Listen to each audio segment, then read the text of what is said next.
News. Now on 101.1 FM and 1310 AM. It's Tuesday, February 16th. Good morning. I'm Andrew Boyle. Right now in Ottawa and in Smiths Falls, -8. Feels like -15 under a snowfall warning. Here's what's making news in Ottawa and the Valley. Ottawa, Smiths Falls, and the Valley continue to get blanketed with snow. Now, we could have up to 25 centimeters in some areas in the region. The City News Extreme Weather Center is open, brought to you by your Ontario Subaru dealer. Here's City News reporter Alex Gouge with the latest. A snowfall warning remains in effect, but the snow is expected to taper off this evening. City of Ottawa road crews are currently working on its cleanup operations by continuing to open up its main roadways and priority sidewalks. A winter parking ban goes into effect at 10 o'clock this morning. Urban Roads Area Manager Bryden Denyas tells City News what the public can do to assist with the cleanup. Making alternate arrangements for their vehicles. The more vehicles we have off the roadway, the easier it will be for us to plow. School buses were also canceled across Ottawa, Smiths Falls, and the Valley due to the winter weather. For the latest on cancellation and impacts, head to the Extreme Weather Center at ottawa.citynews.ca. Alex Gouge, City News. City News time at 9:01, and now your forecast with weather specialist Denise Andriacci. Heaviest of snow this morning, and then steady light snow flurries and blowing snow for the afternoon up until the dinner hour for Smiths Falls and Ottawa. Daytime highs today are near -8. Overnight lows tonight in Ottawa, very cold. We have a wind chill near -28, and there is a risk of frostbite. Daytime highs today in Smiths Falls, -7. And right now in Ottawa and in Smiths Falls, -8, it feels like -15. We are the only ones going through this. It's an Arctic blast that struck several American states in their south. Deadly tornadoes also spawned in the southeast. It's a new measure of cold in parts of Texas. I can see my breath inside the house, which was kind of crazy. The pre-dawn temperature here in Dallas was near zero, and nearly 4 million homes and businesses around the state have no power. Outside Wilmington, North Carolina, some people have no homes. I understand there's 5 houses, 4 of them flat, one of them's disappeared, and there's also missing people. Audio captured by Broadcastify hints at the damage done by a suspected tornado in Brunswick County, North Carolina. Jim Ryan, ABC News. A group designed to help small business owners struggling with mental health issues through this pandemic will be holding a town hall next week. Michael Wood from Ottawa Special Events and Mark Halusky from the Coalition of Area BIAs brought together mental health professionals as well as the mayor and provincial government officials for this town hall. Wood says Small Business Mental Health Alliance will give people a chance to express their needs in a situation that has left many either losing everything or in danger of doing so. More information, follow the link at ottawa.citynews.ca, and more coming up with Michael Wood shortly on The Rob Snow Show. Presidents of some of Canada's biggest companies are frustrated with the government efforts to manage this COVID-19 pandemic, and they want to avoid any further lockdowns. The Canadian Chamber of Commerce has set up an advisory group of 20 chief and senior executives to help businesses manage their operations through restrictions. They include the presidents of vaccine makers Pfizer Canada and Providence Therapeutics, Shoppers Drug Mart, WestJet, and BlackBerry. The group will look at ways to encourage employees to get vaccinated and protocols for using rapid tests. The Chamber says there's a lack of government strategy around the use of those rapid tests. Don Kelly, The Canadian Press. And I'm Andrew Boyle. For News Anytime, follow up online at ottawa.citynews.ca.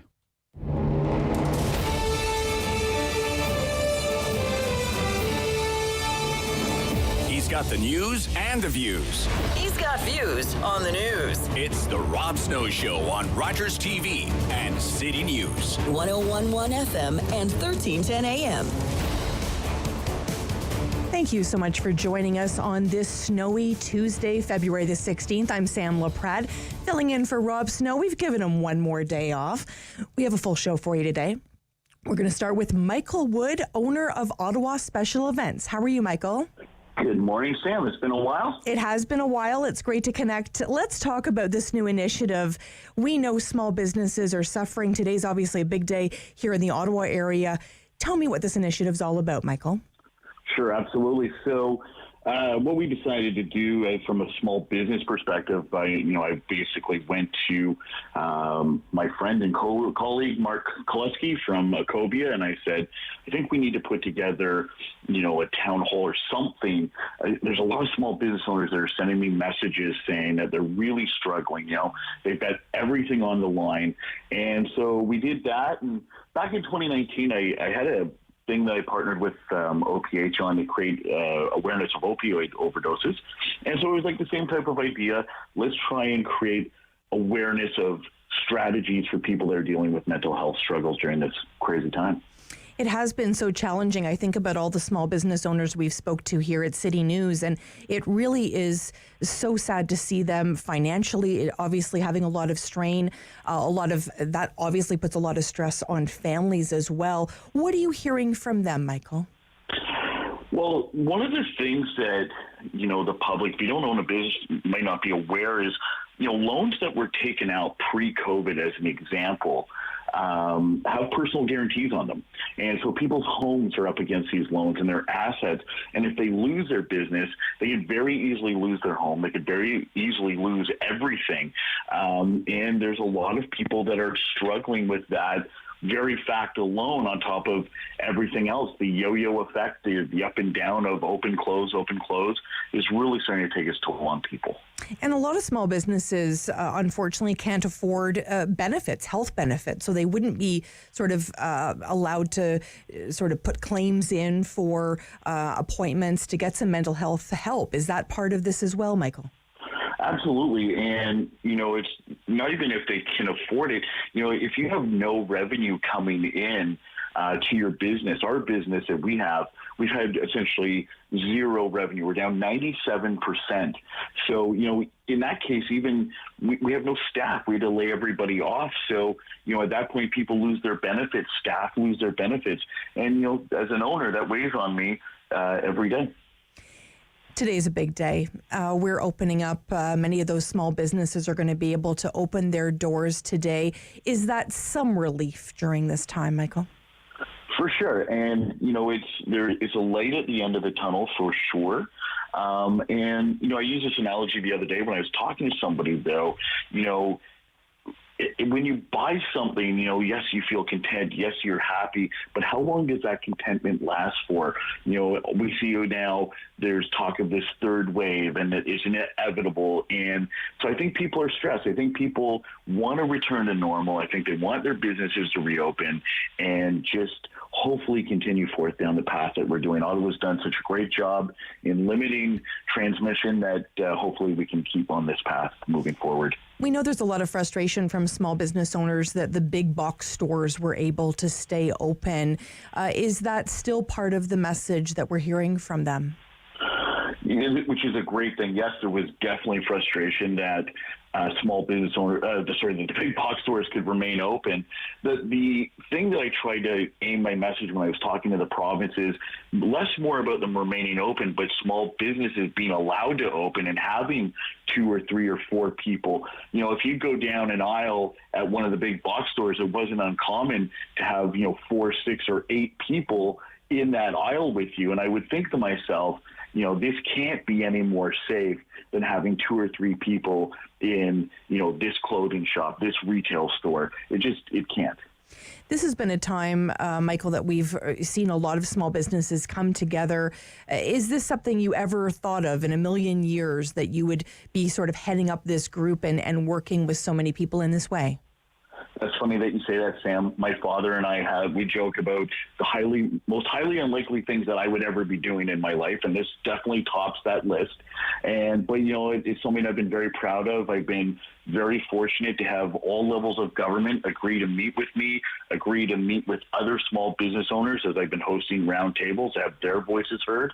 And, as much as I've enjoyed it, I'm ready to move on to the next great adventure, which would be obviously small business thriving again in our city. So let's talk more about this mental health initiative, Michael. This is a town hall that you're hosting on February the 23rd. How can people get involved in, and let's discuss who's going to be there?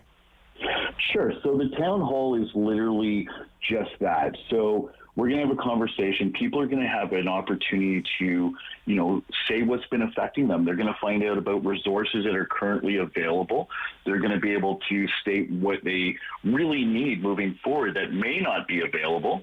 And so very much like an acronym, which I guess it is, if people visit SBMH.ca, so Small Business Mental Health, SBMH.ca, they'll be able to register there and join us on the 23rd and hear about available resources and let some of the, government officials know what else could be graciously needed.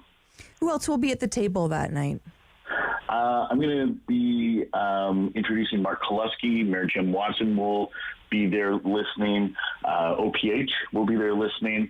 And we have some people from the province that will be there, part of the group that will be listening to the needs of Ottawa small business owners.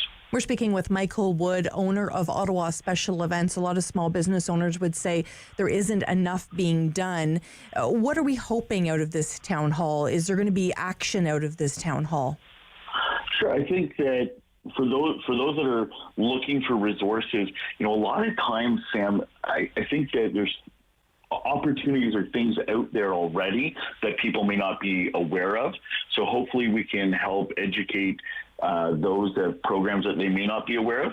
And hopefully, the people that are going to be there will take back what they're hearing and try and figure out a way to develop something or come up with a new idea, a new strategy. There's nothing better than a group of people all expressing different ideas to spawn the next great one. And mental health has been such a challenge during this pandemic for so many people. And I love the fact you're focusing on small business owners. It's so important. When we think about, moving forward and maybe a year from now or 3 years from now, and hopefully our economy is back nice and strong, what are you hoping you'll be remembered for during this time? And what are you hoping from this mental health initiative, Michael? That's a great question. If somebody's going to look back, or if I'm going to look back and I'm going to remember what I may or may not have been able to do, I think I'm going to look back and say 100% this was all about trying to help others, trying to help small business owners. I'm not going to lie to you, Sam, being down 97%, I don't mind telling your listeners, in 2020, I lost $3 million in revenue with my business. Wow. And it's been a tough time. We laid off our entire staff, and I always felt like I had two choices. Either I can sit there and do nothing, or I could decide to pick myself up and get active. And I hope, if nothing else, it helped inspire somebody to, join the fight and, be involved in moving forward and just feeling well, It's so important that we support each other during this time. As we know, today is a big day. We're opening up. What are you encouraging all of us to do now that we can actually visit those small businesses? Are you still encouraging us to obviously go and visit them and buy from them? But is there something else we can do to support them as well, Michael? For sure. If we went in and just be patient, I think across the board, small business owners are stressed. People are stressed. We're social beings. And, when we go in, get something from the restaurant. And if it's not 100% right, don't leave a negative review. Just go in, be positive, be grateful that life is hopefully returning to normal here to some degree, and just go out and support all those in our community that have supported the community all along too. Great advice. Michael Wood, owner of Ottawa Special Events. We look forward to hearing from you after that incredible town hall you're going to host on mental health. Thank you so much for joining us. Thanks so much, Sam. Have a wonderful day. You too. When we come back, we're going to speak with Dr. Doug Manuel. We're going to speak to him about the possibility of another lockdown due to the, potential new variants coming our way. We're also going to speak with Ian Lee. Professor will be in the house. Well, virtually, of course. He'll be joining us for 2 segments to talk about everything you can possibly imagine. You won't want to miss that. And of course, I don't know if you've noticed, but it's snowing outside. Did you notice that, David, this morning? I remarked that there was a dusting on my car when I got a dusting. Yeah. Yes, it's snowing quite heavily. We wanted to speak with David Phillips, Senior Climatologist with Environment Canada. We also know that the Prime Minister is going to be calling a news conference a little bit later this morning. We want to make sure that you are up to date with everything he has to say. So stay with us here on City News.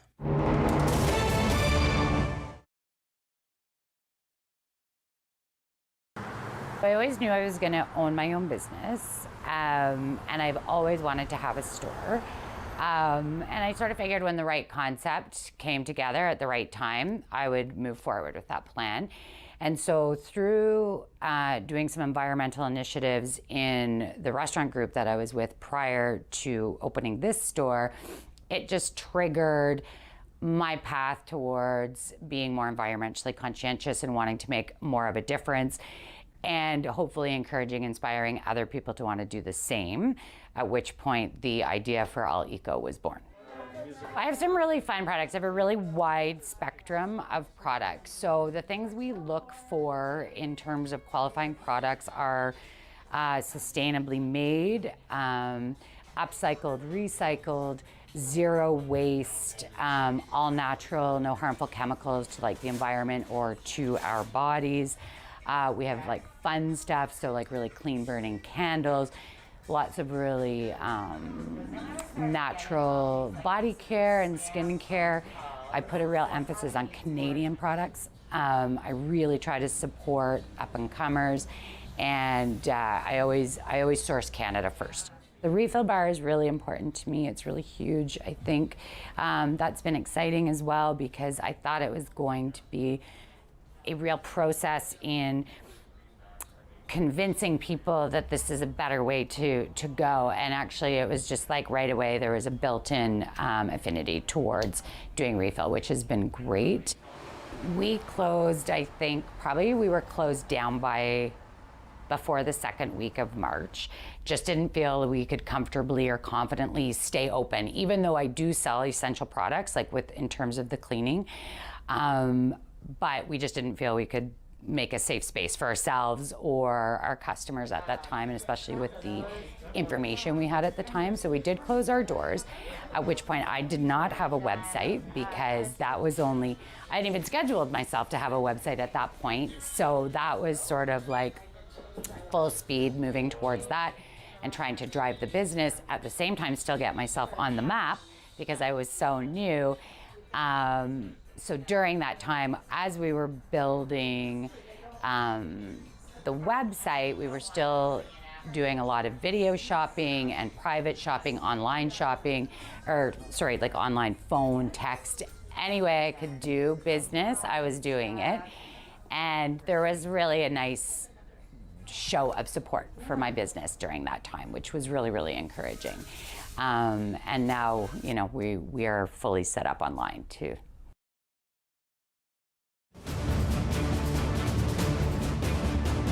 Ottawa icon. The Rob Snow Show returns on Rogers TV and City News. 101.1 FM and 1310 AM. We have given Rob one more day off. The Rob Snow Show. Rob Snow will return tomorrow. I'm Sam Laprade filling in. Listen, this has been a very challenging time. There are no two ways about it. It's been very challenging for small business. It's been very challenging for parents and for teachers and for kids, obviously. It's been challenging for seniors. It's been challenging for so many. We wanted to speak with Dr. Doug Manuel. Hello, Doctor. Good morning. Good morning. Thank you so much for joining us. A distinguished professor, of course, at uOttawa School of Epidemiology and Public Health, also a member of Ontario's COVID-19 Science Advisory Table. Doctor, we're hearing a lot about obviously opening up today. It's a very exciting day. We are a little bit worried about another lockdown. Is that likely, do you think, before mass vaccinations? I think we have to put it in the likely category for sure.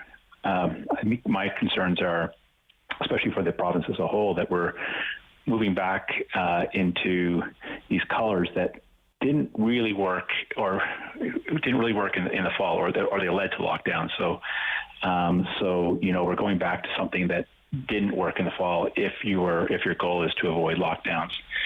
In Ottawa, we're a little bit better shape. Like, we were going down when other people were going up, but still, I think we're going to have a really tough time moving forward in orange category.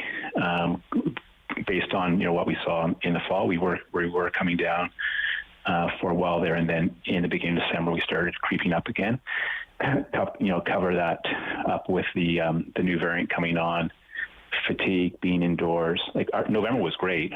We were coming down really nicely in November, but it was a really warm month. A lot of people were out. And so I think we've got a lot of headwinds over the next month or two or even 3. Doctor, what do you think about what's been decided by the province in regards to March break? We know that March break, of course, was going to happen when it normally does, and now it's been pushed back to April 12th to the 16th in the province of Ontario. Do you think that was a wise decision? I'm not sure about the decision. I'm not sure the rationale for it, to be honest. I think what makes sense is maybe to kind of push it back and have a little bit of wait and see how things are doing through March. And then in April, it's warmer, and I think the kids will have, and teachers and parents will have ability to get outside. So I'm not quite sure about it. I was a little bit nervous to see it sort of roll out that way because, of course, we have Easter and then we have the kids going back for 4 days and then March break. So I was a bit concerned about sort of what we saw over the Christmas holidays, too, where people travel to different areas. We tell them not to, and then they come back. And then, of course, we have another lockdown. Is that something that would concern you? For sure. We've really had a difficult time with these transitions at the beginning of September. We saw mobility go up really high as people went back to work and kids in school, and that led to increases. We saw increases over Christmas. So for sure, it's on everyone's radar for concerns. Health behavior is really difficult to predict, like what we're going to do. I think going in with really good guidance and maybe some consequences as well. Like, if you are traveling, then don't come back to school. Mm-hmm. I'm not sure, but for sure there is a lot of concern.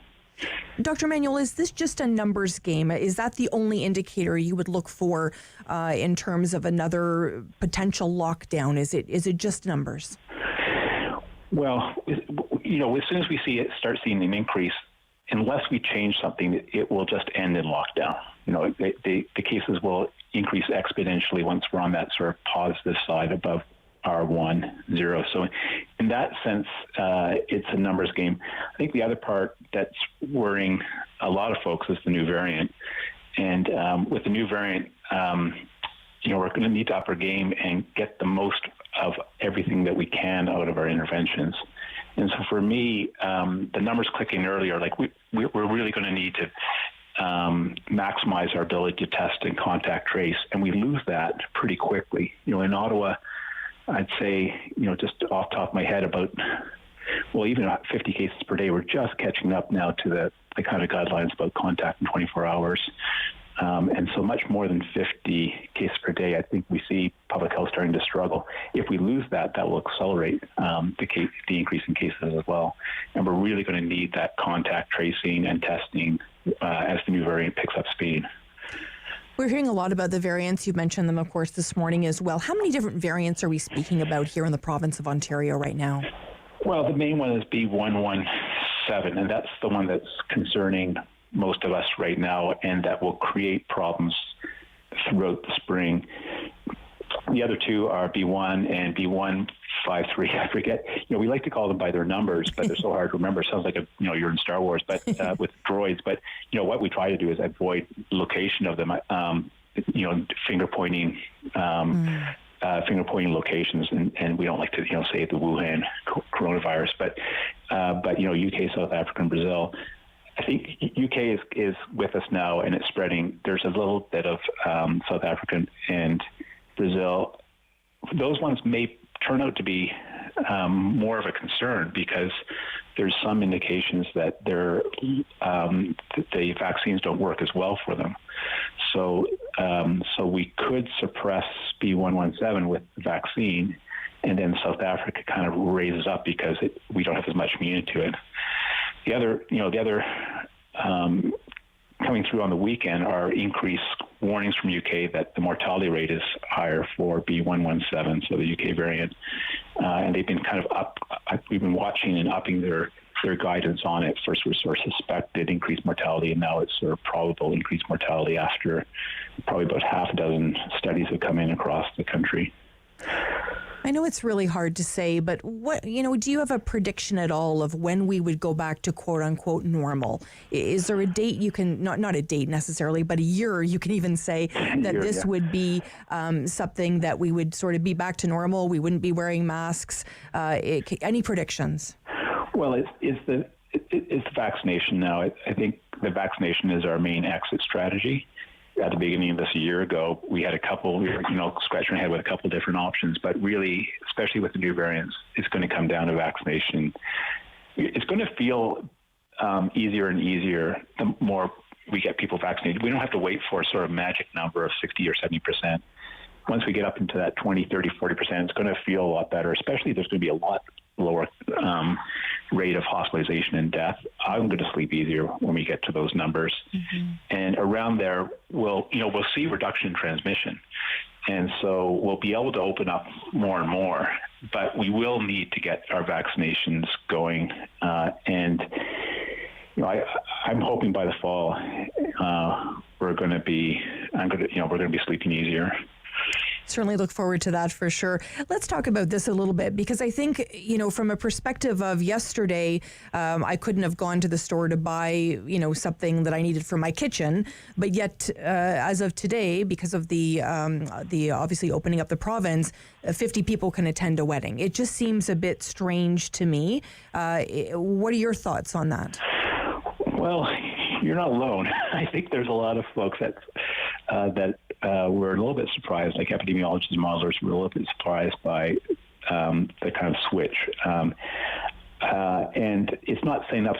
I think the concern I have, like from a public health perspective, we want to set people up for success. And to have really a mix of sort of low and high risk settings open up at the same time could lead to us shutting everything down again. I think that there's a lot of lower risk settings, small stores that have only a few people in, that you're only in there for a little while, and you're wearing masks and distancing the whole time. Those settings are probably pretty safe. But these larger numbers, and I feel badly for the restaurants and the gyms, but we do view those as higher risk when you're having your masks off and you're talking or you're breathing heavy and you're in there for close with other people. Mm-hmm. So to open them all up at the same time was a bit of a head scratcher. I think a lot of people like this idea of, we open up.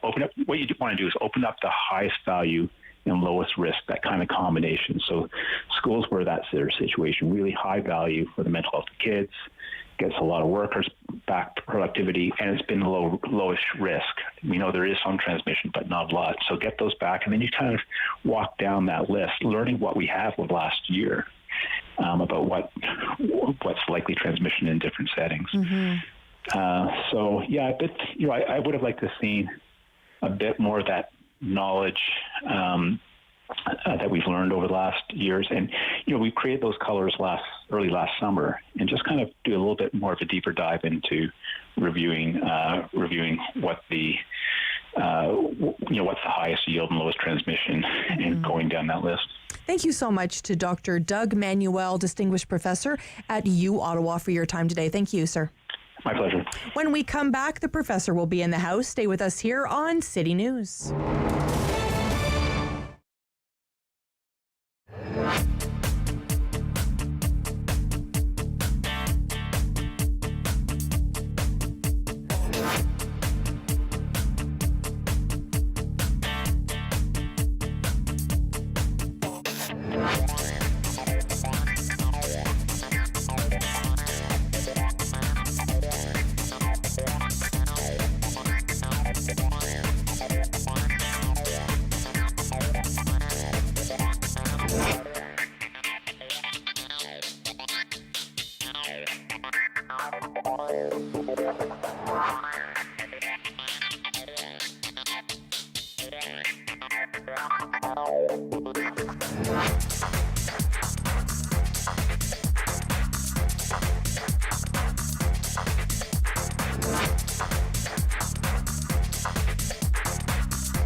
News, now on 101.1 FM and 1310 AM. It's Tuesday, February 16th. Good morning. I'm Andrew Boyle. Right now in Ottawa and in Smiths Falls, -8 degrees. Feels a little bit colder, though, and still under that snowfall warning. Here's what's making news this hour. The area is getting hit with a major storm that forced school bus systems to cancel all the routes in eastern Ontario for the day today. Now we are expecting bands of snow to taper off to flurries this afternoon. But another storm is on the way for Friday through the region. Canadian Chamber of Commerce frustrated with government efforts to manage the pandemic. They've set up an advisory group now to discuss just how to avoid further lockdowns. This includes 20 chief and senior executives from companies like Pfizer, the Providence Therapeutics, Shoppers Drug Mart, WestJet, and BlackBerry. The group will look at ways to encourage employers to get vaccinated and have their employees vaccinated, and protocols for using rapid COVID tests. Real estate developer Bridgel is purchasing the site of the former downtown Greyhound bus terminal on Katherine, planning a major redevelopment of the property.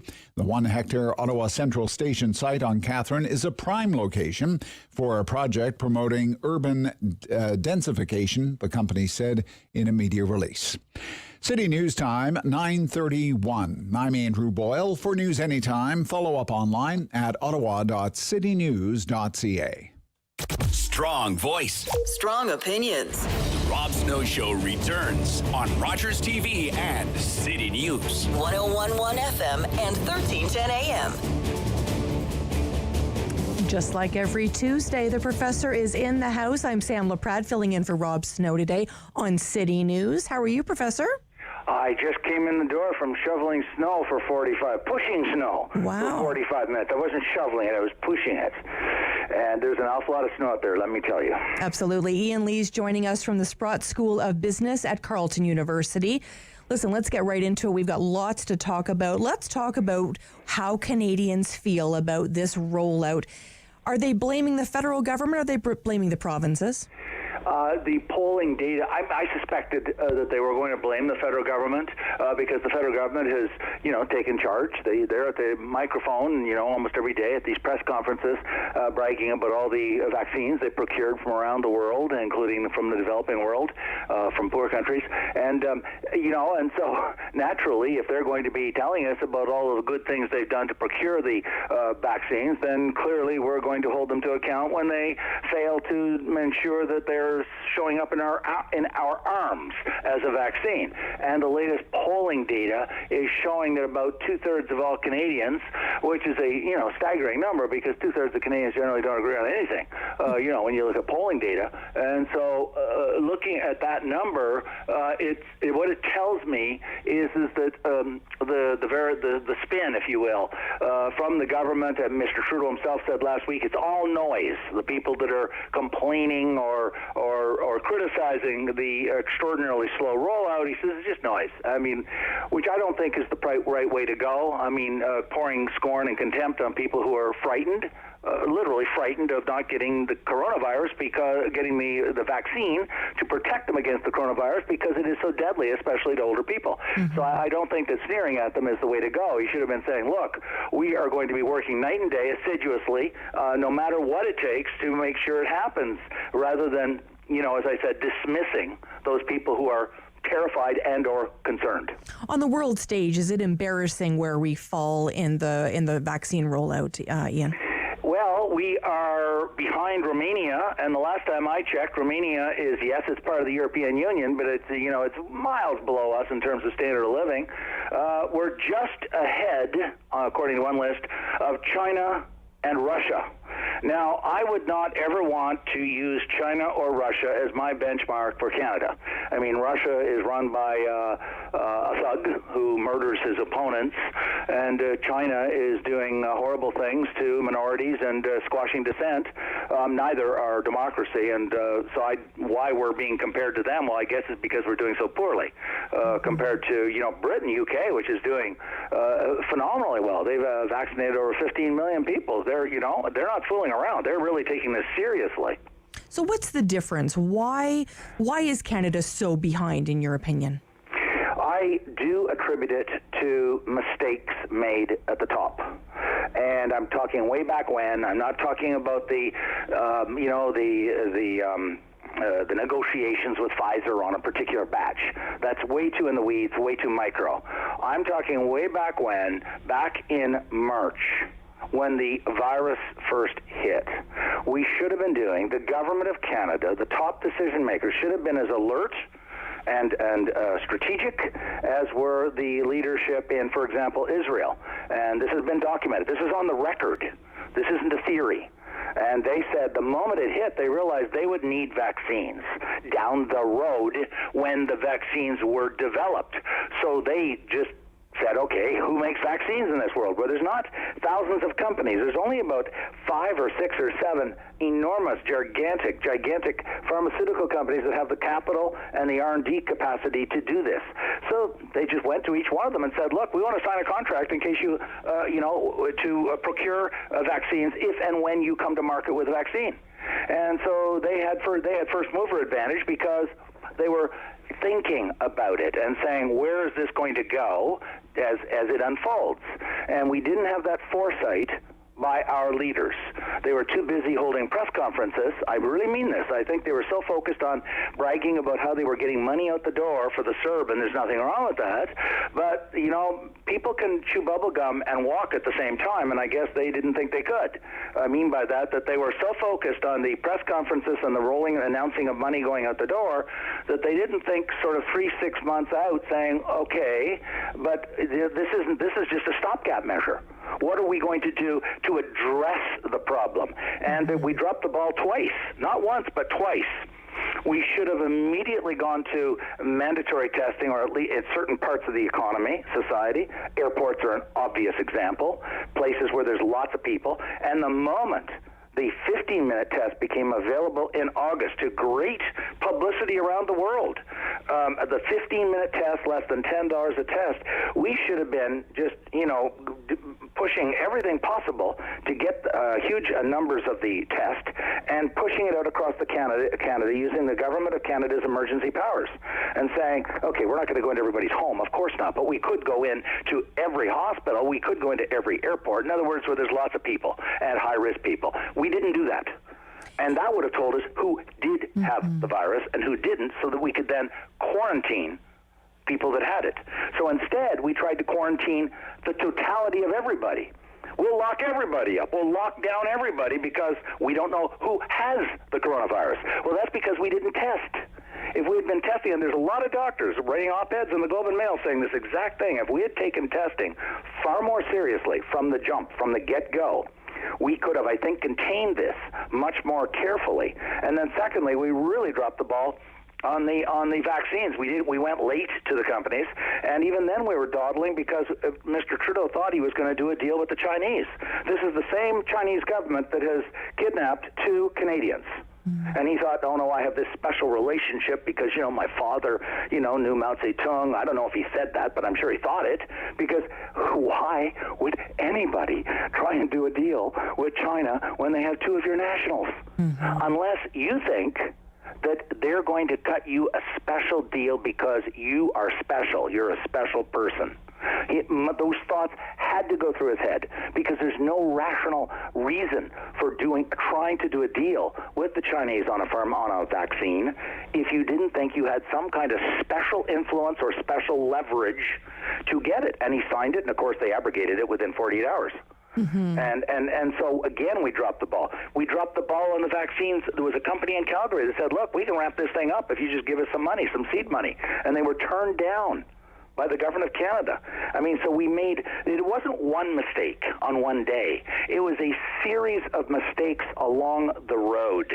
What are the lessons? I'm not saying it was done out of malevolence at all. It was done because of inexperience, lack of knowledge of running large organizations. It was not based out of any kind of malevolence. It was just based on not knowing what needed to be done and not having the experience of running a large organization, the 8th or 9th largest economy in the world, the government of Canada, in a crisis. And these mistakes showed up over and over and over, week after week after week. So we've talked about mistakes. Let's talk about lessons. What lessons can we learn for a more made in Canada solution, to your point about the organization in Calgary? I don't believe in protectionism, as you know, and I don't believe that the solution is to make everything in Canada. That's the North Korea solution, and I don't mean that flippantly. North Korea is autarkic. That's the big fancy academic word for saying don't trade with anybody. And I get the odd person writing me saying, what's wrong with making everything in Canada? Well, the simple answer is because we don't have enough people and enough expertise to make everything. That's why we import tractors and Siemens MRI scan machines at the General Hospital and the Civic Hospital and all those fancy X-ray machines. And we import, I think it's a half of our food supply because we can't grow blueberries in Ottawa when it's minus 25, and so on and so forth. There's nothing wrong with trading. At the same time, there is a lesson on this one. I think it showed that when there is a pandemic and there's millions and millions of people who are literally frightened to death, I mean, they're just terrified, that you have to, that the decision-making, the political decision-making has to take that into account. And this is one time where I would say that having a domestic capacity to make the vaccines is probably prudent not because I believe in protectionism, but because every country is going to practice what's now being called vaccine nationalism. And there's all kinds of silly op-eds criticizing the Americans and criticizing the Europeans for doing vaccine nationalism, meaning making sure they get looked after first. What government in the world is not going to do that? What prime minister or president is going to say, look, people, we just have enough vaccine for you, but we're not going to give it all to you because we got to send it to those Canadians because we really like them. No government in the world is going to do that. Right. So in a panic, and that's what a pandemic is, it's a panic, and people are panicking. And so all the normal rules of trade, I believe, go out the window on absolutely essential things. I don't mean on every last product. Right. I'm talking just the product that will save you, and that's called a vaccine. Let's talk about vaccines only. Let's talk about a group that's really, really obviously essential during this pandemic, and that's truckers. Now, we know that those new travel rules apply to the largest group of people entering Canada, but they don't apply to truckers, correct?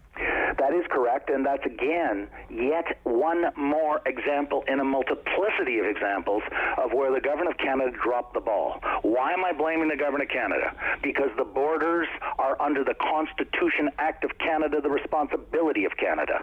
The borders are controlled by a government agency of the Government of Canada called, oh my goodness, Borders Canada. I wonder who looks after the borders. And they knew a year ago, almost 1 year ago, it was March. We're now the last of February, the back end of February. So almost 1 year ago, we knew about the coronavirus. And we knew it was contagious. And we knew it was spreading. And there were calls to shut down flights to other countries, which the government initially said no. And they said they had to keep the borders open, which I supported. I want to be very clear on that. I never said have the borders open to commerce and let people come in without testing. And they should have, the moment that they should have had the testing done on the drivers, because these people are going all over the place. I mean, they're not just sitting at home, socially isolating. A driver is driving all over the country, all over the United States.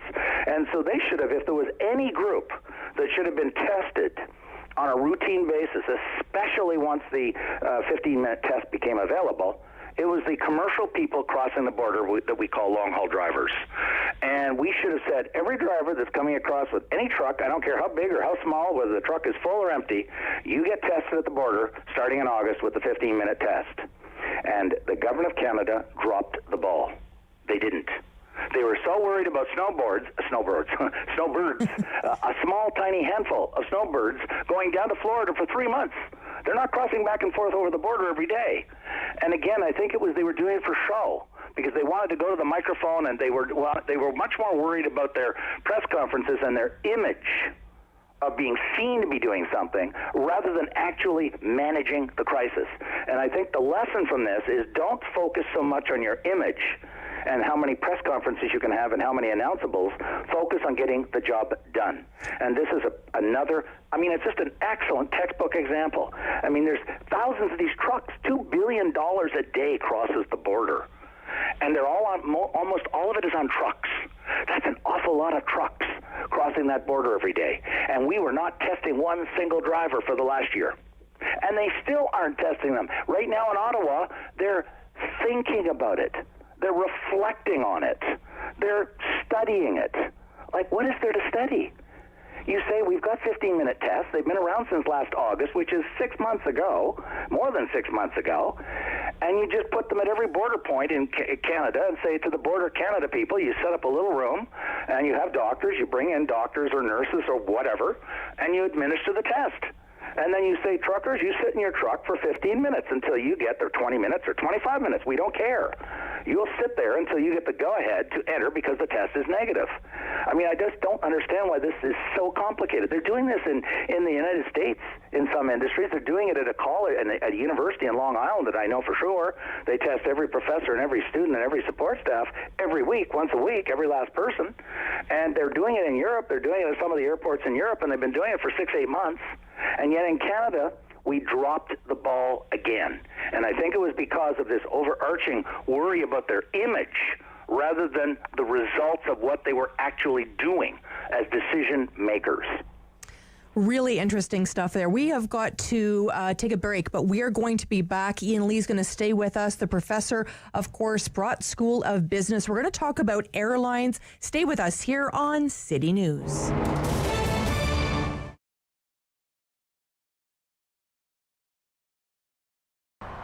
Well, we're celebrating our 43rd year. It's still family operated. We're in our second generation.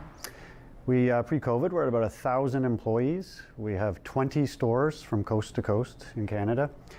We do our own manufacturing. Right here in Ottawa, we have about 160 people that support Canadian-made manufacturing in addition to our retail stores.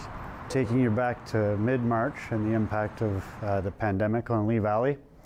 Lee Valley was actually in a tough spot. We had just launched our website a few months prior to that, and we were going through, a fairly typical deployment dive where your customers retract as they adjust to the website. And then under stress already, this pandemic hit. And in the early days, it was pretty critical. It hit us really hard. Stores were closed. We weren't sure what to do, so we had to go right into survival mode. As a result, we had to take our workforce almost back to half of where we were at because the stores were closed, and with 20 stores, that's a big retail workforce. But what we were able to do pretty quickly, with a little luck, being essential, selling tools and hardware, we were able to adjust our business model, with respect to the stores and our fulfillment operation. That new website that we were under stress worked out well for us because as the world was under house arrest, people were looking to online, and the conversion to our online sales in some cases almost doubled. And we saw tremendous interest in things to do at home. Where we were lucky once again and fortunate is that our product offering. Work at home tools, craft, hobbies, backyard, container gardening, you name it. What we sold was really appealing to people. With respect to our stores, Lee Valley, a rare unknown fact was that we were one of the pioneers of curbside pickup. We've been doing it for 25 years. Pretty much dove right into the application to help with the contactless shopping right away. We took the application, and it's not like a Apple application where you have to download it to your phone and clutter up your phone. This is literally resides right on our website. So you walk into our store with your phone, you pull up our website, and there's a little scan icon. You just tap that, select your store, off you go. You go through the showroom, you scan product, you can read more about it, you can check the on hand, you can add it to your cart, continue to shop, and when you're ready, you just submit it to the counter. We'll go pick it for you. We'll call out your name, we'll check you out, send you on your way. You haven't touched anything. It's completely safe, and it's using a device you're comfortable with and a website that you're familiar with. Amazingly, 9 out of 10 people that used it loved it and want to use it again. With Rob. The Rob Snow Show returns on Rogers TV and City News, 101.1 FM and 1310 AM.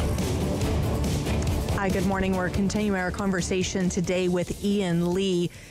Professor, I saw this incredible stat this morning on the front of the Globe and Mail indicating $82 billion is the amount paid out by CERB to 8.9 million people from March to October.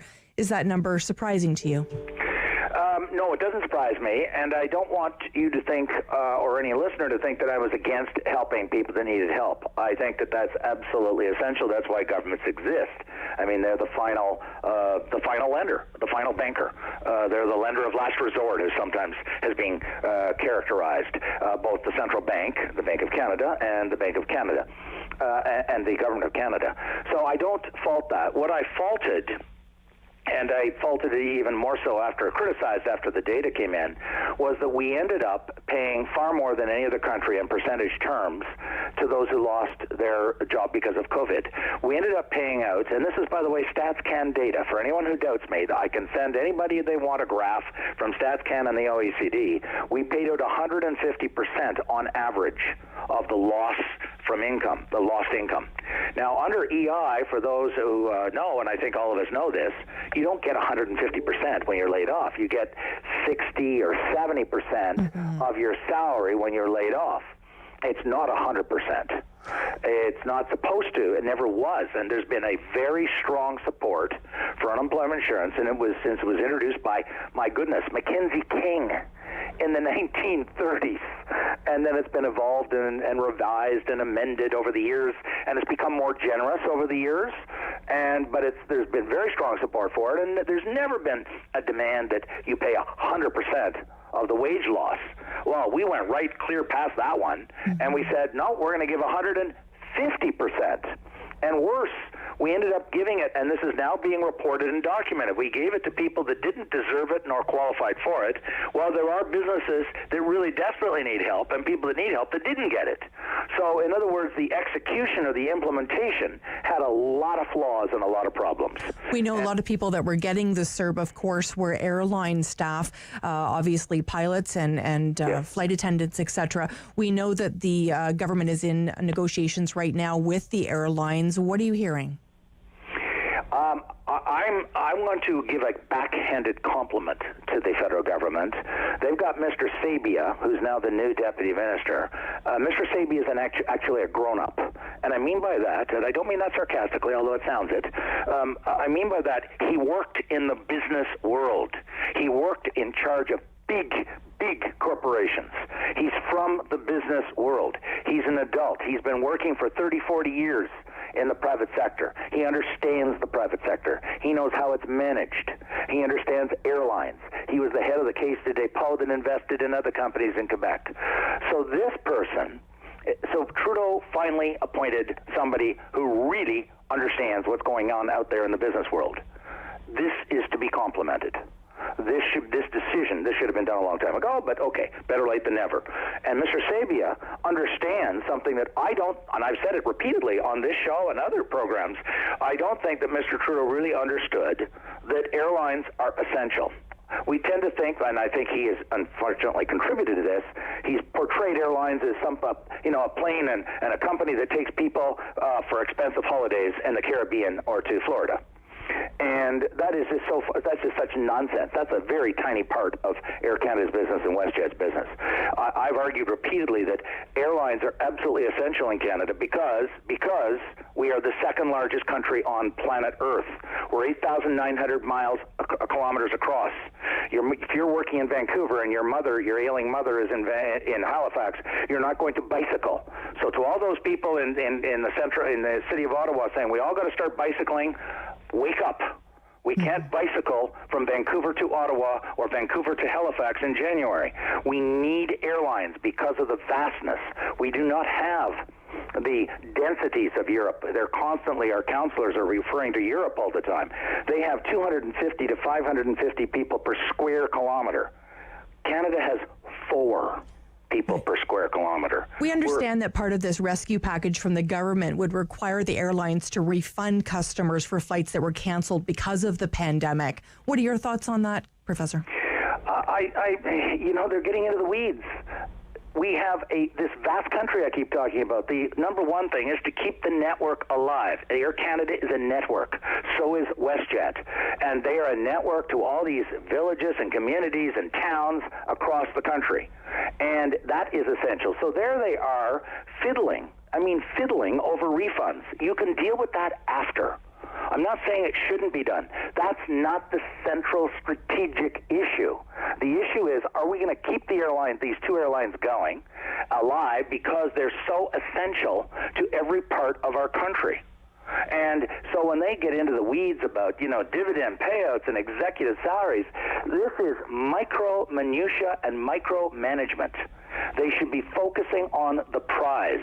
And the prize is keeping the airlines alive to keep these communities alive across Canada. That is the strategic issue. It's not about whether, and by the way, I'm owed money. So if somebody says, well, you don't understand, you don't have a refund coming to you. Yes, I do. And it's overdue for a year. And that's okay. I understand that. There's a pandemic. But that's not the issue. It's not about Ian Lee's feelings about his refund being overdue. It's about whether we're going to save this network that we've taken, 70, 80, 90 years to build up. Air Canada was created in the 1930s, for goodness sake. That's 80-odd years ago. And we've been fiddling, the government has been fiddling and worrying about, whether they're going to own part of the airline or not own part of it, whether they're going to ban dividends or not, put restrictions on the salaries. The first and foremost job is to keep it alive, keep them alive. And I'm faulting them for their management of the crisis. They're focused on the wrong issues. They're focused on the micro minutia and things like press conferences instead of the big picture, which is getting jabs in every arm of every Canadian across this country and making sure our airlines survive. That's the big picture. That's what they should be focused on, and they haven't. Repeatedly, they haven't. Thank you so much for sharing the big picture with us today. Ian Lee, Professor, Sprott School of Business at Carleton University. Thanks for your time, sir. Thanks very much, Sam. When we come back, we're going to talk a little snow. We're going to talk snow with David Phillips, senior climatologist, of course, with Environment Canada. We're also going to speak with Peter Tilley, CEO of the Ottawa Mission. We're going to talk to him about what's happening in the shelters regarding COVID-19. We're also going to keep our eyes peeled. We understand Prime Minister Justin Trudeau is going to be holding a press conference a little bit later today. We're going to be chatting with him. We won't be chatting with him directly, but we will be obviously holding that press conference for you here on City News. We're also going to speak with Geoffrey Johnston. He's from the Kingston Whig-Standard. We're going to speak to him about some international affairs. And of course, as always, we're going to speak with David Sali, editor of the Ottawa Business Journal. Stay with us here on City News.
News in Ottawa and the Valley.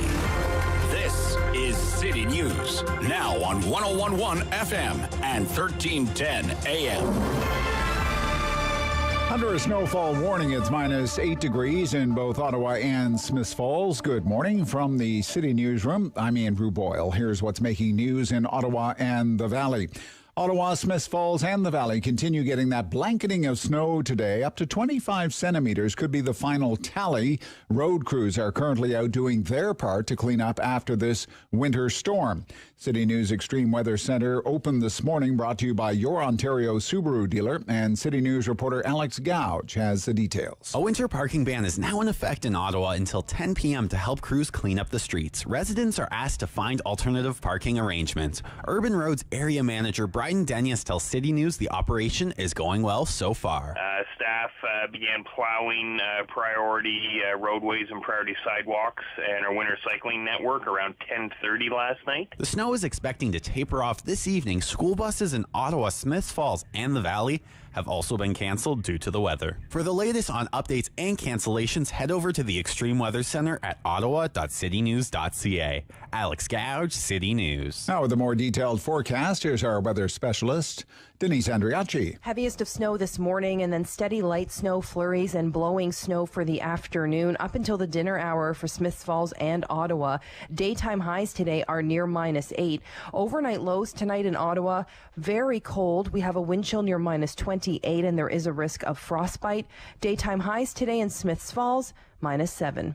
And right now in both Smiths Falls and in Ottawa, it's minus 8 degrees, feeling a little bit colder though in that wind. Now, south of us, way south, millions in Texas are without power. The state has shattered some cold weather records. An outside temperature below freezing wouldn't be an issue if the inside temperature weren't headed lower because the power is out. The temperature being so low, it gets so cold in my house so fast. And yet the operator of the Texas power grid insists the system is working, says the Electric Reliability Council of Texas. What you have is an extraordinary event. City and county leaders here are demanding answers, and state lawmakers plan to take another look at Texas' deregulated energy market. Jim Ryan, ABC News, Dallas. City News time at 10:02. The Prime Minister expected to finally announce a gun buyback program after its ban on assault-style firearms. Here's City News Parliament Hill reporter Cormac McSweeney. This buyback program is expected to offer cash and a safe process for owners of assault-style firearms to turn the weapons in to police. Last May, the Trudeau government banned 1,500 different types of guns, including many models and variations used in mass shootings around the globe. With that announcement came a 2-year amnesty period for anyone who previously owned the now outlawed guns, and the Prime Minister said a buyback system would be announced later. The program could cost hundreds of millions of dollars. Bloc Québécois leader Yves-François Blanchet wants this program to be mandatory, saying a voluntary one makes no sense. Which makes the position, the law, under many regards, useless. The Conservatives and firearms rights groups have opposed the gun ban, saying it punishes legal gun owners and doesn't do enough to battle the flow of illegal guns entering the country. Cormac McSweeney, Parliament Hill. City News time at 10:03. Smiths Falls Town Council holding a special committee of the whole meeting today. They will be updating the Beckwith Street revitalization project. That was identified as a key priority in the town's strategic plan. Now, the master plan will focus on downtown revitalization and waterfront integration. Today, the detailed design is going to be presented to Committee of the Whole. That meeting is scheduled to run from 5 o'clock until 7 this evening. Real estate developer Bridgel is purchasing the site of Ottawa's former downtown Greyhound bus terminal, planning a major redevelopment on that property. The company says the 1-hectare Ottawa Central Station site on Katherine Street is a prime location for this project. Plans underway to build a multi-use space featuring everything from luxury rental condos to office space and retail. Greyhound had operated out of the station since 1994, but announced its plans to leave the terminal back in October after suspending bus service across the country in May due to the COVID pandemic. I'm Andrew Boyle for News Anytime. Follow up online at ottawa.citynews.ca. It's time to talk back on The Rob Snow Show. Have your say and call now. 613-750-1310. We We always love hearing from you on the Rob Snow Show. I'm Sam Laprade filling in, but feel free to give us a call. We'd love to chat with you about anything. We're going to break all the rules today, David. We'll talk about anything. First of all, we want to talk a little snow. Let's talk with David Phillips. Hi, David. Hi, Sam. Let's talk, of course, about snow from Environment Canada. It is certainly snowing here a lot. Well, it has. It hasn't this winter, though, Sam. I mean, the amount of snow, last time I looked at it, maybe with this system, perhaps maybe 115 centimeters of snow, 120. I mean, that's well below normal. I think you had about two-thirds of what you normally would get, and much less than last year. Not a lot of days with snow, and a lot of traces of snow. A lot of days where, hey, it was snow in the air, but not on the ground. And so it really... But this one is, it's sort of performing as it was scripted, about, I would say, anywhere from maybe 15 to, 20 centimeters of snow. But that's really been the situation right across the province, from Windsor right up to the Ottawa area. I think once we finally count those flakes, it'd probably be closer to 15 in the Ottawa area. It's really a 401 storm. It sort of came right up the 401, and areas like Sudbury is not touched by this, and even places in Muskoka are not. But along the 401, this is where this storm sort of tracked. It came up from Texas, from the Gulf of Mexico, as a lot of storms do. But Sam, instead of taking sort of a beeline to the Atlantic Ocean where it can get rejuvenated, it came up through more of the sort of the west of the Appalachians, through the Tennessee Valley, Ohio Valley, and so it didn't have a lot of sort of added moisture to it. But nevertheless, it is an event. Probably will sort of peter out around noon in the Ottawa area. I saw the visibilities at 9 o'clock this morning were up to 10 kilometers, so they had been below 2 kilometers for a good many hours. So I think it's going to lighten up and will come through at about 15 centimeters of snow. We're speaking with David Phillips, Senior Climatologist with Environment Canada. We understand as well that there may be some more snow heading our way on Thursday. Sam, you're right. It's sort of like almost a sister storm, following a little bit more to the ocean side, Florida up to New England, but that often can bring some snow into the Ottawa area. I think we're really now, it's still a little far away. I just don't know exactly its track and its timing, but my sense is sort of Thursday night, Friday morning commute might be a little difficult. Maybe the same amount of snow, 15, 20 centimeters of snow. So, and Sam, it often is not the big one that does you in. It's often, 3 storms in 1 week that you begin to get, worn out. You just can't run on adrenaline so much. You find out you sort of places to put the snow are running away. So I think that might very well, combined with this one just 2 days later, will be a kind of a bit of a wallop, maybe more impacts with the late week storm than this one here that is just petering out as we talk. Of course, we're accustomed to these snowfalls here in the capital, but I'm thinking about our friends in Texas. How are they managing? Oh my gosh! I don't often hear of snow on the beaches of the Gulf of Mexico, and I shouldn't laugh because it really is a challenge for those people. I mean, there's millions without power, and they're blaming us for. They said if we hadn't sent them the polar vortex, they wouldn't have had this kind of storm. But it really is. I would say about almost 150 million Americans have been under a winter storm warning of some sorts, and certainly in Ontario, all we're dealing with is the snow, Sam. I mean, if it's a mixture of ice pellets and snow and rain and freezing rain like Atlantic Canada is going to get, that's always a much more challenging situation. I mean, we can shovel, plow, and push the snow. It's not a mystery, particularly in the Ottawa area. You are a snowy city. You know how to deal with it. And but it's when you get that sort of mixture of a messy kind of a winter wallop from, as I say, ice pellets and freezing rain and long bouts of freezing rain too that can take power out.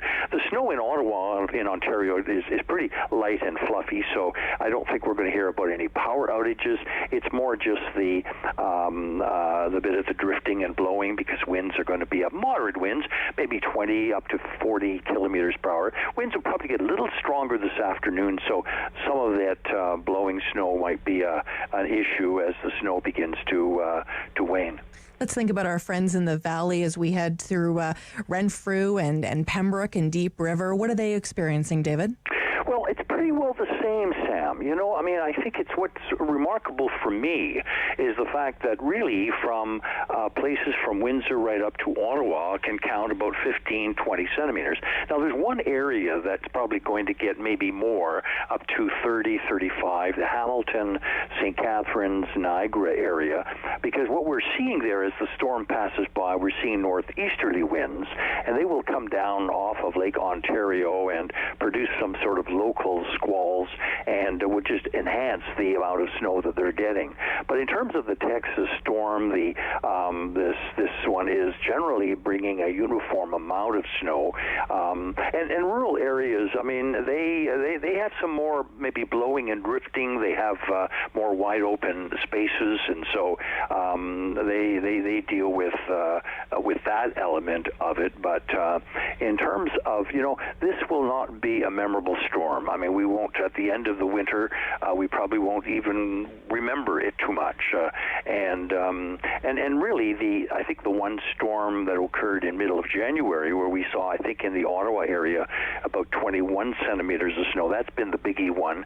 And so in many ways, that might have more flakes with it than this one that's occurred last night. Began about 11 o'clock, and as I say, by noon will be lighter, and then we see light snow the rest of the afternoon. I looked at the radar just a moment ago, and it really doesn't show any major snow coming in the next next six hours. So I think it pretty well is coming to an end. I wouldn't be surprised that the snowfall warning will end sometime by mid-afternoon. It's already ended in the Toronto area and many places in southwestern Ontario.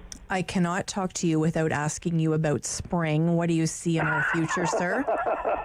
Well, I need to know. Sam, don't write the obituary on winter quite yet. We're only here in the middle of February, but the days are getting longer. It's right that you ask about it, because you can also you walk out in even a cold air, you can feel that sun has a little bit of warmth on your skin. So we think that spring is there, and of course March, that's the first month of spring. We actually show in our models that the rest of February into March is showing mild, sort of normal to milder than normal. But before this cold ends, and we'll probably see about 17 days in a row where you haven't seen a melting temperature. Next Tuesday, I think we'll see a melting temperature in the nation's capital, which will feel kind of good. Hey, it's not necessarily the layered down look, but it certainly will help. And of course, we're well beyond the halfway point, but our models are showing, certainly for the spring, the March, April, we're showing milder than normal air in the Ottawa Valley. We're speaking with David Phillips from Environment Canada. In all the times we spoke, David, I've always wanted to ask you this question. Do you ever get tired about talking about the weather? Sam, I don't. I mean, my gosh, I've been in Environment Canada for 50 years. I just love chatting about the weather, and although I'm not allowed to talk about the weather at home, my wife gets kind of gives me those faraway looks when I bring up the weather. She doesn't even ask me about the weather.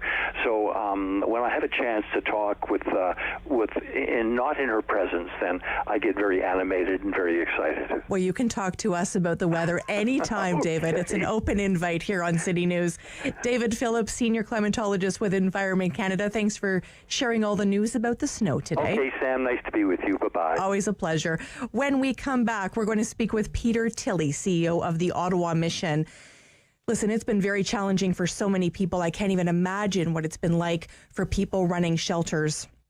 We're going to speak with Peter about what's been happening in the shelter system, how it has been to try and keep some of our most vulnerable people in our community safe during this time. So we're going to speak with Peter Tilley. We're also going to be keeping our eye on the Prime Minister's news conference and make sure we're going to bring you all of the breaking news. I'm filling in for Rob Snow. I'm Sam Laprade. Stay with us here on City News.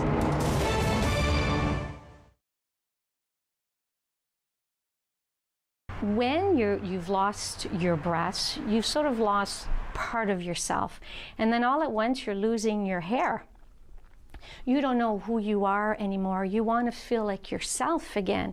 So I think that the store, a mastectomy store, is essential because you've lost your identity. And then all at once you're looking for a wig, you need a headscarf, you need a camisole. There's nowhere to go, there's no one to talk to. This should be essential because there are more and more women that are getting breast cancer. I think it's 1 in 6. They're becoming younger. I have a client that's 18 years old. And where do they go? They need a place like this that the women that work there understand. They know what you're going through. It's changed quite a bit. Our hours are different. We're now open from 10 to 5. We're not as busy as we were. A lot of women are afraid to go out. They're afraid that maybe there are more people in the store. So that's why I try and let them know you are alone. There's absolutely nobody in the store except you and I. If there is a woman that she's very afraid, I will lock the door to make sure nobody else comes in. I'll put a sign back in 10-15 minutes just to give her that reassurance. Before we would have 4, 5, 6 people in the store. We didn't have to turn anybody away. Now we do. Some clients do leave and they're upset because they're in the store. They said, you know, we drove 20 minutes and now we're not allowed in the store. And I try to make them understand that there's somebody in here that's going through chemo or radiation. So that's sort of changed a lot, that we're not able to have more people in the store. If we're talking about products, there's the bras that are adapted for mastectomy. The bathing suits that are adapted to mastectomy. We have special camisoles as well, and post-surgery bras. And then we have, for women going through chemo, the wigs that we have a big selection in the store as well. We have scarves. Some women don't feel comfortable wearing a wig. They prefer to wear a scarf or a hat, so we have a huge selection of that as well.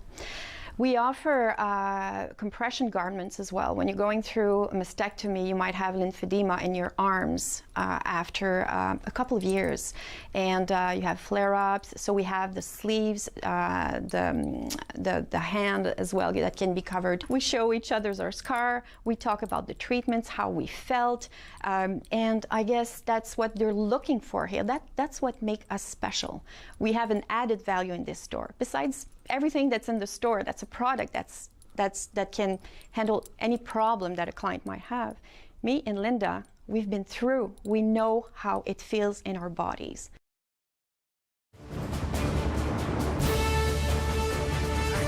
Hello. On the Rob Snow Show. The phone lines are open at 613-750-1310. Now, the Rob Snow Show continues. Thank you so much for being with us here on this Tuesday, February the 16th. I'm Sam Laprade, filling in for Rob Snow. We're always wanting to hear from you, especially in this Talk Back Hour. If you have something to chat about, certainly give us a call, 613-750-1310. David Smith, the incredible producer, will make sure we get you on the line. We wanted to speak with Peter Tilley, CEO of the Ottawa Mission, to find out how everything's going at the mission. How are you, Peter? I'm doing well, thanks, Sam. Enjoying our nice Canadian winter Tuesday here. So it certainly feels like Winter Tuesday. I think it's Pancake Tuesday too, isn't it? Well, I guess it is, yes. I wanted to ask you, Peter, how everything's going at the shelter. It certainly has been a challenging year for all of you. Yes, you and I have spoken on several occasions about some of the challenges and some of the great preparation work that all these shelters have done, thanks to the guidance of Ottawa Inner City Health and Ottawa Public Health. And it's no secret now, it's out there that indeed we've had about our share of challenges amongst the three major men's shelters downtown in the past few weeks. We've had a bit of a pandemic outbreak amongst our ranks, asymptomatic. Everything we've done to prepare for the COVID-19, everybody said from the start, well, it's a matter of time, we'll see an outbreak in the shelters, and we had, all the protocols in place. So we haven't seen that until just recently, where there was an asymptomatic spread. Everything we had set up, we realized in hindsight, was to be prepared for somebody coming to the front desk complaining of symptoms, being immediately isolated. Then we've contact traced and found who they may have been in contact with, isolated those individuals. But this one came in, there's an outbreak in the province and the country. As we know, the numbers have been high up until just recently, and so we weren't immune to that. And in this case, when it was an asymptomatic spread, there were just no symptoms other than we were doing our usual testing as we do with Ottawa Public Health, and that's when it came to our attention there had been an outbreak. So it's been a busy few weeks as we scrambled to isolate those individuals. They're now back to us safe and cleared and under our roof, and things begin to carry on, over the next few weeks, hoping to get back to normal. Peter, as I think back to March 13th of 2020, when sort of the world, certainly here in Canada, we really realized this was a really big issue. This pandemic was here in Canada. You are the first group of people I thought about. I thought, how is it going to be contained in the shelters? As you know, I've worked at the Ottawa Mission, so I intimately know how challenging it is in the building to isolate people. To be honest with you, I thought it was going to be worse for you, and I'm so happy to hear that people are back with you now. But are you surprised it hasn't been worse? Absolutely. It's a good point, Sam. We've been on guard and at the ready. The enhanced, you and I have spoken about the frontline staff covered, in full PPE, the visors, the masks, everything, the robes, that we've had, the protection. Same with the cleaning staff, the vigilant cleaning that we do, going behind anyone who uses the washroom, regularly cleaning all the shared washrooms, the dividers we've set up in client services in the dining hall, all physically distanced, and that. So despite all of that, in spite of all of that, we've always known this is a highly contagious virus. It's airborne. And in this case, when it's asymptomatic, you're not even aware it's amongst your midst. So I guess it's been surprising, given our tight congregate setting, that even when you do everything you can do, it spreads so easy, this one, as we know now. Well, and I think what's really important to note too, for people that haven't sort of been closely tied to a homeless shelter, is that it really is an organization that deals with a lot of mental illness. So it's not just the fact that someone doesn't have a bed to sleep in. It's a lot of concurrent disorders, etc. So this is another sort of factor in trying to keep everybody safe, isn't it? You're right, Sam. And when it first broke here under our ranks and we had some positive tests coming in, anything above 1 is determined an outbreak status by definition.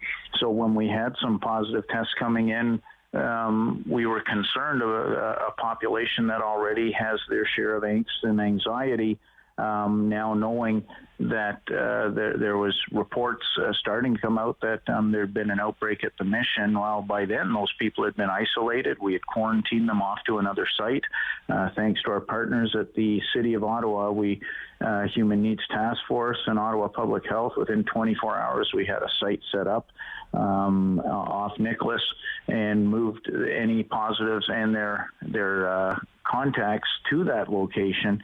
So the remaining people here were now safe, so to speak, but our worry being because of fear, anxiety, they could be driven outside on a weekend where it was minus 18 and minus 20 and find out the hard way that they're not being accepted at other locations because we were deemed to be in outbreak status. So we managed to keep that under control, keep them here, people indoors, and as a result, nobody was outside and exposed to the elements on those very cold days, and that's been our continuing struggles ever since. Let's talk about not only cold days, but cold nights. We know the coldest night of the year is coming up.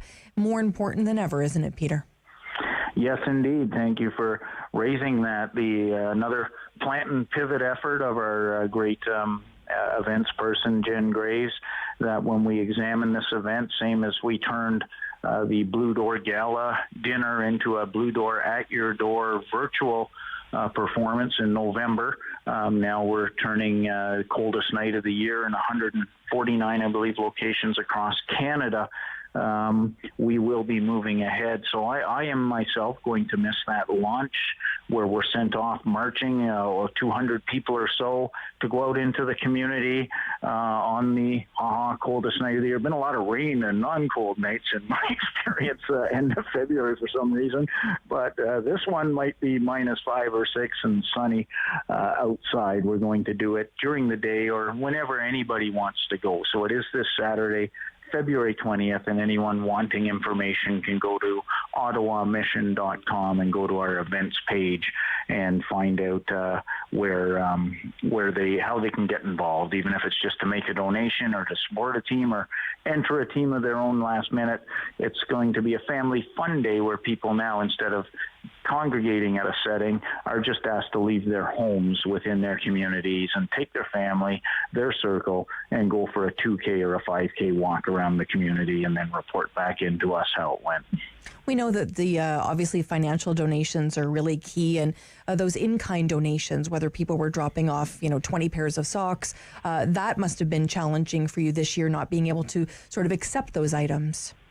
Yeah, very challenging, Sam. And, people have been donating clothes for years, very frustrated when we had to explain to them we're not accepting donations of clothes. The clothing room isn't open, and we've had to turn the area that we used to store the clothes, you're familiar with our facility here, into a site where we had tables and prep stations set up so we could provide the community meals through the loading dock. Coming down from the kitchen to that area, everything's been converted, here since this pandemic broke, whether it's the storage of mattresses or whatever it may be. So we just didn't have the storage capacity to be taking in clothes at a time when our clothing room wasn't open. And very fortunately, people have responded. So we've been able to purchase clothing items. And again, the other reason, especially when the pandemic broke and we're all trying to figure out how to prevent the spread, we couldn't have people showing up at our loading dock, dropping off clothes, coming into contact with staff or volunteers while there's still a spread out there in the community. So it was tough, but fortunately people have donated funds and we've been able to purchase winter clothing and ensure nobody is outside and not well bundled up. Well, certainly sending all our best to everyone at the Ottawa Mission. Peter Tilley, CEO of the Ottawa Mission, thanks for joining us today. Thank you so much, Sam. When we come back, we're expecting the Prime Minister to be hosting a news conference.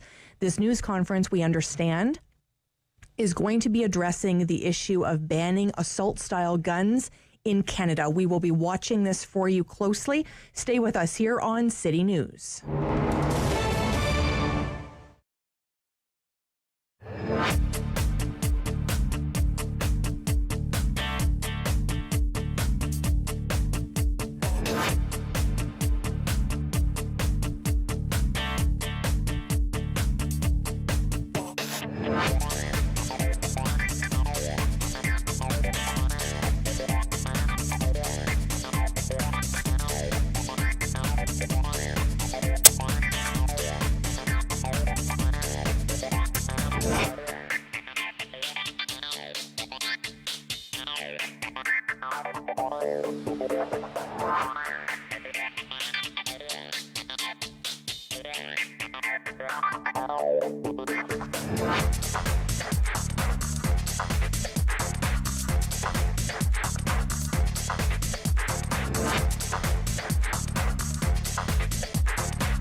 In Ottawa and the Valley.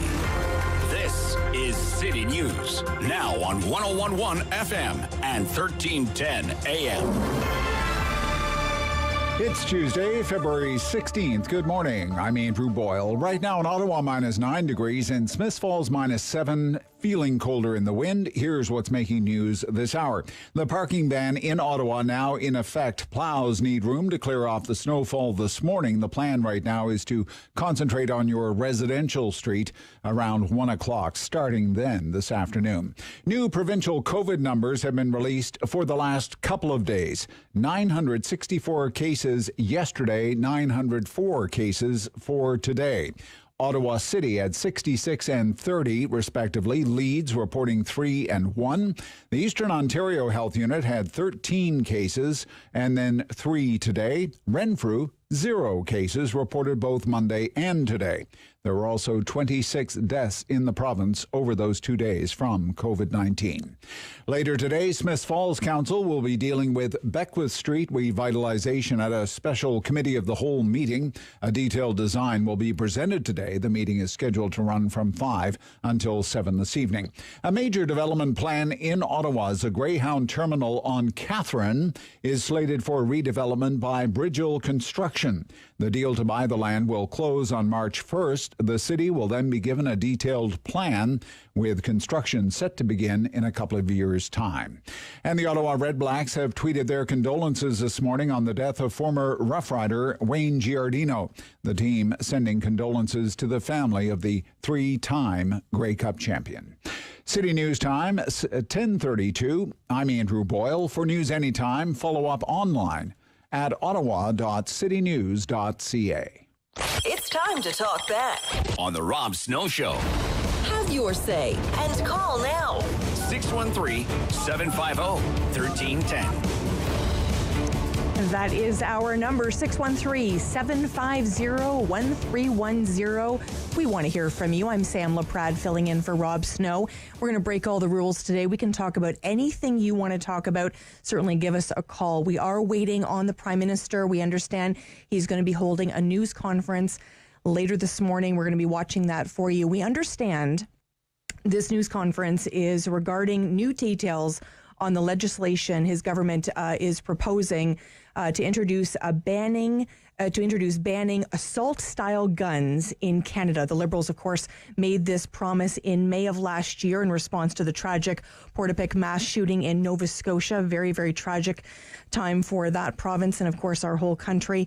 Since then, we've heard little news and little new information on the proposed changes to Canada's existing gun control laws. So we are waiting for the Prime Minister on that particular legislation today. We are understanding from a number of people that the draft legislation will be on the bill presented to MPs in the House of Commons today. So we are going to be watching that for you. We're also keeping an eye on Ottawa City Council, and we wanted to bring a little bit of this particular meeting to you now. Thank you for that. I'm surprised how shallow the current one is, and 20 meters is much deeper. Noted. One of the important parts of this is that the intake is in the province of Quebec. Can you explain to us the safety implications, the jurisdictional implications of having the intake in another province, i.e. the permit to take water, access to the intake for maintenance? I imagine some maintenance is required.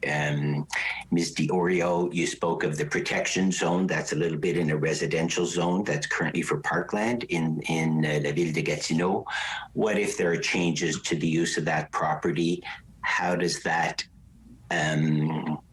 how does that impact our water intake?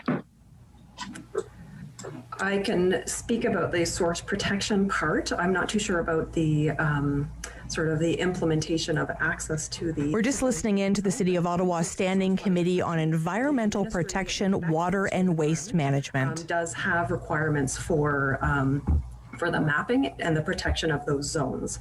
So once that zone is mapped, there will be policies in place. That is my understanding. And we are working with the Quebec government currently to make sure that that protection zone is mapped out. I will have to follow up about your question related to, I guess, future implications about land use changes. I don't have an answer for that one, but I just know that the zones we identify now will have policies implemented, protection policies implemented, so it will be identified under their Environment Quality Act to be protected. Yeah, I'm not too sure how they implement the policies in terms of changes to land uses. So I will have to follow up on that one. Okay, thank you. And I am interested as to the process of another provincial government that might change a permit to take water in certain conditions, that might restrict access for maintenance with respect to this intake. That is what, and what are the assurances that the City of Ottawa has from the City of Gatineau or the Province of Quebec with respect to safeguarding that access. And I do recognize that the current intake will be maintained, and I think that's prudent. I think that's, I absolutely support that.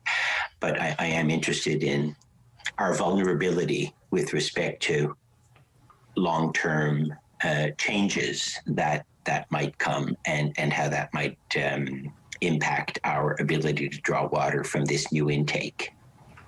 We're just listening there to, of course, the City of Ottawa Standing Committee. We were also waiting for the Prime Minister. We understand he's going to be announcing new details on the legislation his government has promised to introduce banning assault-style guns in Canada. We wanted to speak with Eric in Barrhaven. Hi, Eric. Hi, Eric. Good morning. Yet another attempt to take to move the dial away from vaccine failures and anywhere else as far as the PM goes. So you don't think this is something that the province of Nova Scotia and all Canadians have been looking for after what happened last April in Port-au-Prince? Absolutely not. I mean, it was clear after the incident that the direction that Trudeau and his group were going was in the wrong direction. They've been told that by the chiefs of police, police forces across the country. So this is just another timely announcement to take the press's eye off the ball, which is the vaccine ball. So you're obviously frustrated, Eric, that you're feeling the Prime Minister isn't doing enough to ensure vaccines are in the arms of Canadians? He's not doing anywhere near enough. I mean, he failed. He failed last spring, not this spring, last spring, when he put so much trust in this CanSino deal. When it fell through, it took him 3 months to announce that the deal had failed, and it was only then that he and his ministers started to get in line for vaccines, which is why we're waiting as long as we have for the limited quantities we're getting. So I'm obviously very frustrated too. I mean, I would like to see the vaccines in the arms of Canadians a lot sooner. Can the Prime Minister not do two things at once? Do you not think that this is an important topic for the families of those killed in this tragic incident in Nova Scotia? I don't think the guy can chew gum and walk a straight line, to tell you the God's honest truth. So to have him thinking big thoughts about two issues at one time, I think is just beyond his capability. So we understand, we're expecting details. We are waiting for the Prime Minister to start his news conference. We understand that the federal government will administer a buyback program for gun owners to surrender assault-style weapons that they currently own, which will become illegal, of course, under the new law. So that's not something that's on your mind then, Eric? No, it certainly doesn't take away from the overt criticisms that have taken place, that they're concentrating on weapons that are essentially legal in Canada. This is a knee-jerk reaction to just a very bad situation. Appreciate your call today. Always love hearing from Barrhaven. Thank you so much, Eric. Thanks. Bye. We wanted to go all the way to Texas. Hi, John. Good morning. I love that you're listening to us in Texas. Thank you so much. Yes, well, I summer in Mountain, Ontario, and been down here this is my 20th winter. Excellent. How is the weather in Texas? Well, it's brisk by Canadian standards. Yesterday morning and this morning it was below freezing both days, and I had to break the ice so my bird friends could get a drink out of my water. And just north of us, between Raymondville and Kingsville, we have a big windmill farm. Now, I've counted 165 as I'm driving by, which isn't the easiest thing to do, so it quite likely could be over 200. Wow. And we also have solar farms, and funny thing happened yesterday. They froze up. Mm-hmm. So we were without power here for 16 hours from 3:30 in the morning, 18 hours, 3:30 in the morning till 9:30 at night. And it managed to go. I usually run my heat at 60 Fahrenheit, which is about 10, I think, at night. And it dropped down to 4 inside, which was pretty cool. So you were leaving Canada to go to Texas for some better weather, and it followed you? Well, it's been glorious up until now, but thank heavens for global warming, or we'd be in a world of hurt down here. Absolutely. Are you able to get a vaccine there, John? I have not checked into it yet. I know you could in Florida, and then you couldn't in Florida, and I don't know whether you can now or not. Mm-hmm. Interesting. I'm not at risk, so I'm letting everybody else go ahead.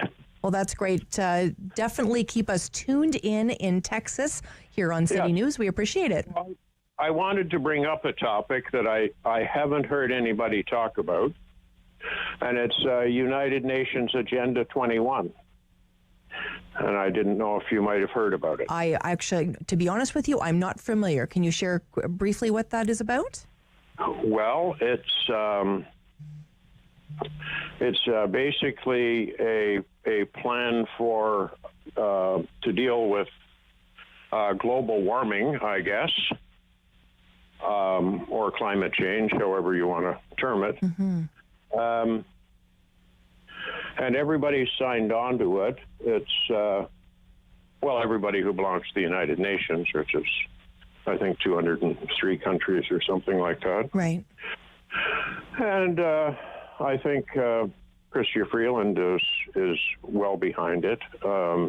She's she's part of the World Economic Forum board, which is pushing it.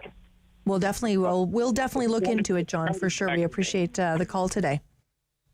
We wanted to go to Queen's Park. We understand the question period's happening there. This time and provide paid sick days for the people of this province. Premier?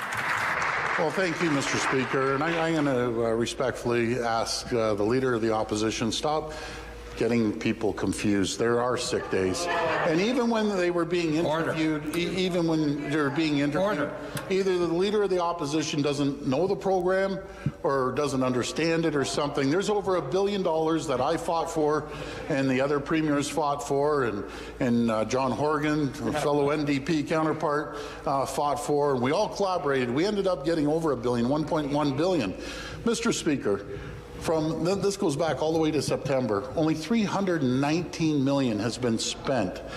And because the Leader of the Opposition's out there confusing people, and even when she was interviewed with a nurse, the nurse said, no, I didn't even look into the federal program. So the Leader of the Opposition is very confused when it comes to this. We have a great system. We aren't going to duplicate it and continue to double dip into the taxpayers' pockets when there's $1 billion, $1.1 billion sitting there.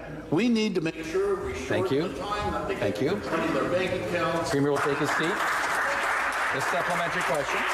It's this premier that needs to get with the program. He knows darn well that he got rid of the only 2 paid sick days. Member for Northumberland, Peterborough South will come to order. And withdraw. Very hot topic here at Queen's Park today. Passing the buck, Speaker. It's really clear that paid sick days are a provincial responsibility. They always have been. They always will be. And they are being recommended by virtually everyone except the Premier. Government public health experts say we need paid sick days. Mayors and city councils say we need paid sick days. Health experts, business leaders, labor leaders, heck, the past 2 leaders of the provincial PC party all say we need paid sick days. So why is the Premier stubbornly refusing to implement paid sick days for the benefit of stopping the spread of COVID-19 and keeping people safe? Premier? Well, Mr. Speaker, right from the get-go of when we hit this pandemic, we've had a very clear agreement, all the premiers along with the federal government, that we aren't going to duplicate programs, and being very prudent with the taxpayers' money. People don't expect it. Anyone that I've ever talked to, Mr. Speaker, that I said, oh, there's already a program, first thing they say, well, the Leader of the Opposition must be confused because she's making it out that there is no sick days. So again, it's very disappointing that the Leader of the Opposition would be out there and confusing people. Folks listening at home, there is paid sick days. There's 10 paid sick days, $1.1 billion. What we have to do is continue, which we are, working with the federal government to shorten up the time, to increase it from $500 possibly up to $1,000. But no one expects us to double dip into their pockets. Unlike, well, that's the practice of the NDP, not ourselves. The final supplementary. Oh, I can assure the We're listening into Queen's Park question period. Hot discussion there between Andrea Horwath, of course, and Premier Doug Ford on sick days.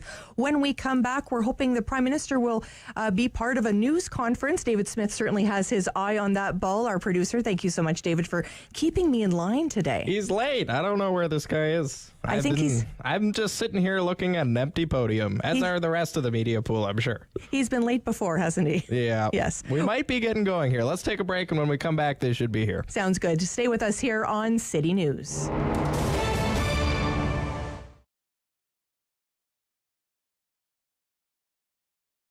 No Nut Butter is a business where we make allergy-friendly spreads, so alternatives to peanut butter, Nutella, or those kind of things that kids and adults like to have on toast or on a banana or on an apple, and aren't really available to people with severe food allergies or allergies to the top allergens. When you're an allergy parent, you read every label because you need to know the details of every ingredient that's in the products that you're going to feed your kid. So we found that a lot of the products that we were looking at had may contain warnings, which we can't have, and had just so many ingredients in them that you don't know if there's a weird unknown ingredient that is kind of disguised under a different name. So we started No Nut Butter so that we would have the opportunity to have products that were safe and free from the top allergens and had really simple ingredients in them so that you would know exactly what you were feeding your kids. We make 4 different products at No Nut Butter. So we make a pumpkin seed butter, which is our alternative to peanut butter. So it only has pumpkin seeds, roasted pumpkin seeds, and some kind of oil in it. So we usually use corn oil or olive oil. And then we make what we call Choco Pumpkin, and it is our alternative to a chocolate hazelnut spread. So it is our pumpkin seed butter with our chocolate spread, so very much chocolate hazelnut spread. We make a coconut caramel, so it is coconut milk and sugar, and it is our kind of vegan option for caramel, because typically caramel has lots of butter and dairy in it. And then we make an apple butter, which is apples and cinnamon and sugar, and that's it. We do also make a sugar-free pumpkin seed butter option because we have some diabetics and just some people who don't want sugar in their lives, and so we do offer that, but you'd have to custom order it. There are very strict rules around producing products, particularly nut-free products. You aren't allowed to cook in your own kitchen, which makes a lot of sense. If you have a dog, you don't want to cook in your own kitchen. But from a nut standpoint, it's just making sure that you have everything really clean and organized. So we cook all of our products in a commercial kitchen so that we can keep all of those health and safety procedures really tight and together.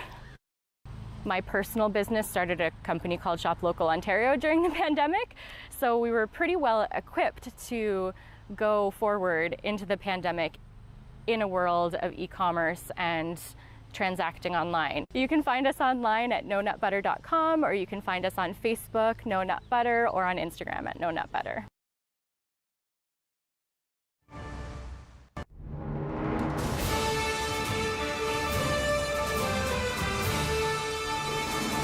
Show. The phone lines are open at 613-750-1310. Now, the Rob Snow Show continues.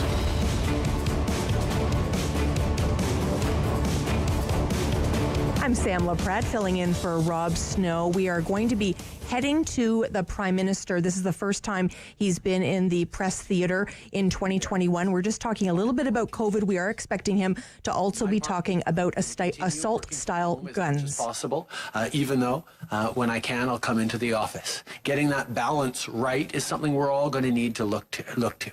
We see various provinces opening up their restrictions, and that's a good thing. But at the same time, we need to be making smart choices about how we keep our contacts down, how we prevent COVID-19 from spreading to our loved ones through our community by being careful.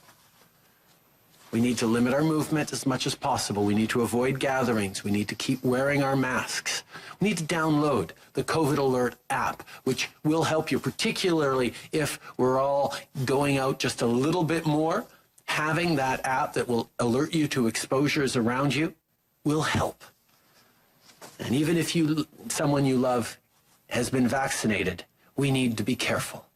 We can still transmit, particularly given these new variants, if we're not careful. That's why we have to remain vigilant, even as it's welcome news that things seem to be loosening just a little bit. Aujourd'hui, Today, I also want to talk about what's being done to protect Canadians from the scourge of gun violence. In some of our cities, gun crimes are on the rise. This is unacceptable. No one should be afraid of being a victim of a sniper or a stray bullet. As a parent, I know full well that our greatest fear is receiving a tragic call telling us that the worst has happened. In a country like Canada, being a victim of being in the wrong place at the wrong time should never happen. Not at the park, not at the mosque, not at school, not anywhere else. Last year, to combat gun violence, we banned more than 1,500 assault weapon models as promised. These weapons are tools that have been specifically designed to kill as many people as possible, as quickly as possible. And they have no place in our society. We also promised to introduce legislation that would deliver on the rest of our commitments, and that is exactly what we're doing today. In 2019, firearms were used in 40% of all homicides in Canada. When it comes to keeping Canadians safe from gun violence, we need more than thoughts and prayers. We need concrete action. In 2019, we passed legislation to keep firearms out of the wrong hands, including by expanding background checks. Last year, we banned over 1,500 models of military-style assault weapons. And today, we're announcing new legislation for stronger measures than ever before to combat gun violence in Canada. Banning 1,500 models of assault-style weapons last year was a critical step, but we also need to continue to fight the illegal gun market. That's why we will increase criminal penalties for gun smuggling and trafficking and enhance the capacity of police and border officials to keep illegal firearms out of the country. At the same time, we will also create new offenses for altering the cartridge magazine of a firearm and introduce tighter restrictions on importing ammunition. Canadians called for these bold steps. We heard you, and we are taking action. To make sure that these assault-style weapons are safely removed from our communities, we've studied a range of options. We looked at what our allies are doing, including New Zealand. We saw what works and what doesn't, all while taking into account the realities here at home. And from this, we've charted a plan of action. We will move forward with the buyback program in the coming months and complete the prohibition to ensure these weapons cannot be legally used, transferred, transported, bequeathed, or sold. Getting these weapons off our streets and out of the hands of criminals means less violence. And that means safer cities and communities. Every measure we're presenting today in Bill C-21 is important, and they all work together as part of a larger strategy.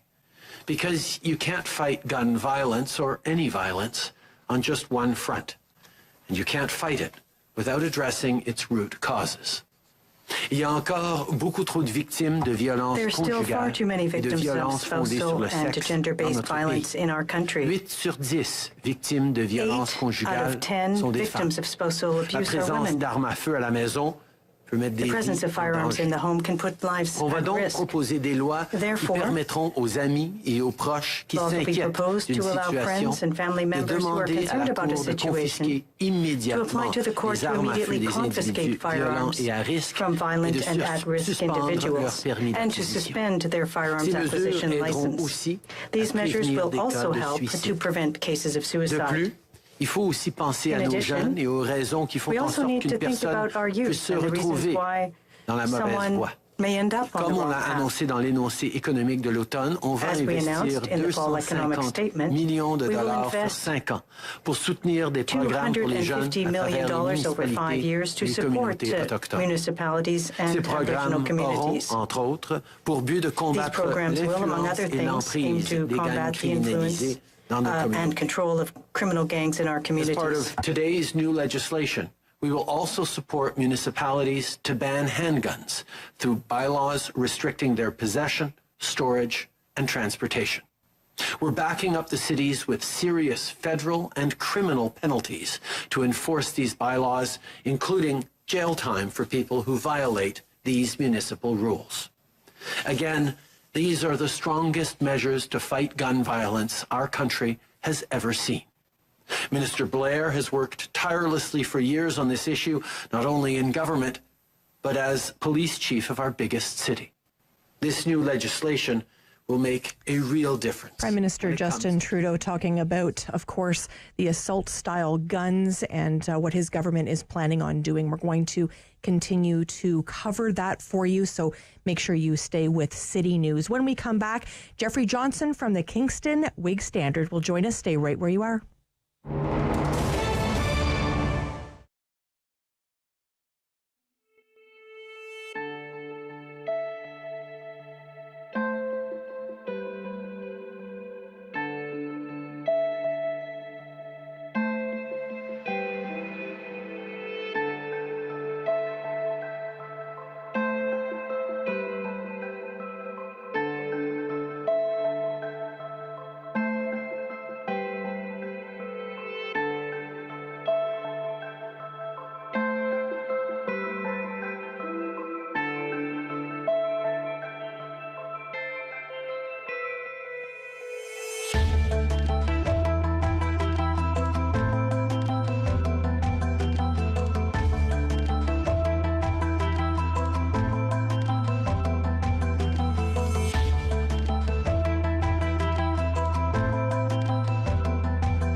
one for local news in Ottawa and the Valley. This is City News, now on 101.1 FM and 1310 AM. It's Tuesday, February 16th. Good morning. I'm Andrew Boyle. Right now in Ottawa, -9 degrees. In Smiths Falls, -7. Here's what's making news in Ottawa and the Valley. Snowfall warning has now come to an end in the region, leaving behind a winter wonderland. Snow totals ranging up to 25 centimeters. Just depends where you are in the region. Here's City News reporter Alex Gouge. A winter parking ban is in effect in Ottawa until tonight at 10 o'clock to make it easier for crews to clean up the snow. Folks are asked to find alternate parking during the ban to make this process smoother. Urban Roads Area Manager Brian Denyes tells City News the current focus. Our priorities right now will be to continue opening up our main roadways and our priority sidewalks. The snow is set to continue throughout the day before tapering off in the evening. School buses in Ottawa, Smiths Falls, and across the Valley were cancelled due to the snow. Head over to the Extreme Weather Center on ottawa.citynews.ca for the very latest on cancellations and impacts. Alex Gouge, City News. City News time, 11:01. New provincial COVID-19 numbers have been released. Now, this is a two-day number released by the province. It shows 964 cases from yesterday, 904 additional cases today. Due to the Family Day, the numbers were not released on Monday, so in Ottawa, the two-day totals are 66 and 30 cases. Leeds, Grenville, Lanark reporting 3 and 1. Eastern Ontario Health Unit, 13 cases and then 3 yesterday. Renfrew had no cases reported either Monday or today. There were 26 deaths in the province, though, over that two-day period. Canadian Chamber of Commerce frustrated with government efforts to manage this pandemic. They've set up an advisory group now discussing how to avoid further lockdown. Now, this includes 20 chief and senior executives from companies like Pfizer, Providence Therapeutics, Shoppers Drug Mart, WestJet, and BlackBerry. The group will look at ways to encourage employees to get vaccinated and protocols for using rapid testing. City News time, 11:02, and now your forecast. Here is weather specialist Denise Andriachi. Ottawa and Smiths Falls are under snowfall warnings. Now, amounts will vary between 10 and 20 centimeters, with some communities seeing up to 25 centimeters. The higher amounts will definitely be localized. It may be hard to tell because blowing and drifting snow is also a concern as the snow wraps up this late morning and through the afternoon. And now, once again, the snowfall warnings have just ended for the region. -9 degrees right now in Ottawa, -7 degrees in Smiths Falls. Legislation has been introduced in the House of Commons. The federal government expected to unveil the new gun buyback program. Here's City News Parliament Hill reporter Cormac McSweeney. The text of the bill has not been publicly released yet, but we are expecting it to include a gun buyback program for owners of assault-style firearms. Last May, the Trudeau government banned 1,500 different types of guns, including many models used in mass shootings around the globe. This buyback program is expected to offer cash and a safe process for owners to turn the weapons into police. Since May, owners of these outlawed guns were given a 2-year amnesty to turn them in. Conservative leader Aaron O'Toole opposes the gun ban and the buyback, saying they punish legal gun owners and don't help stop the flow of illegal guns entering the country. It's ignoring the real problem, and it's dividing Canadians. The Bloc Québécois, on the other side, says this program should be mandatory, otherwise the ban doesn't make sense. Cormac McSweeney, Parliament Hill. And the federal Conservatives joining calls for the federal government to push for a change in location for the 2022 Olympics, currently set for Beijing, China. The position from the Conservatives, the exact same as the federal Green Party. They called for relocation of the Olympic Games just last week. I'm Andrew Boyle. For News Anytime, follow up online at ottawa.citynews.ca. Firm. Fair. Fun. The Rob Snow Show returns on Rogers TV and City News 101.1 FM and 1310 AM. Well, we've given Rob Snow just one more day off. He'll be back here tomorrow on City News. I'm Sam Laprade filling in. We wanted to head to Kingston and speak with Geoffrey Johnston from the Kingston Whig-Standard. Hi, Geoffrey. Good morning, Sam. Great to speak with you again. Always a pleasure. Geoffrey, let's get right into it in terms of international affairs. When we talk about the relationship between Canada and China, most of us think about Michael Kovrig, of course, and Michael Spavor. Any developments there? Yes. So the two Canadians were arbitrarily arrested and detained over 2 years ago by the communist regime that rules China. And so there has been very little diplomatic movement on there. There's been some backroom toing and froing about visitation and whatnot, and the government hasn't talked too much about that because they don't want to jeopardize what's happening behind the scenes. But overall, there is a Canadian-led initiative, international initiative, and it's the Declaration Against the Use of Arbitrary Detention in State Relations, in State-to-State Relations. And so nearly 60 countries have signed on to this declaration, which basically states that regimes cannot arbitrarily detain people, in essence, take people hostage in order to advance their goals or to intimidate other countries. Canada is the leader on this, and on the weekend it was quite notable. The Americans signed onto it. So the U.S. Secretary of State, Secretary Blinken, took to Twitter and said he was pleased to endorse this declaration against hostage taking. He said, quote, "Human beings are not bargaining chips, and the arrest of people for diplomatic gain must stop now." Now, this is an important first step because China has tried to isolate Canada and deal with Canada on a bilateral basis, 1-to-1. And there is a power imbalance because Canada is a middle power and China is a rising power, a great power, soon to be a superpower. And Canada cannot match China power for power, or economically or militarily or any other way. So it's important for Canada to work with like-minded nations within the liberal international order to affect change in China, because China's been bullying other countries. For example, China's been pushing around Australia, and Australia is very much on side with this Canadian initiative.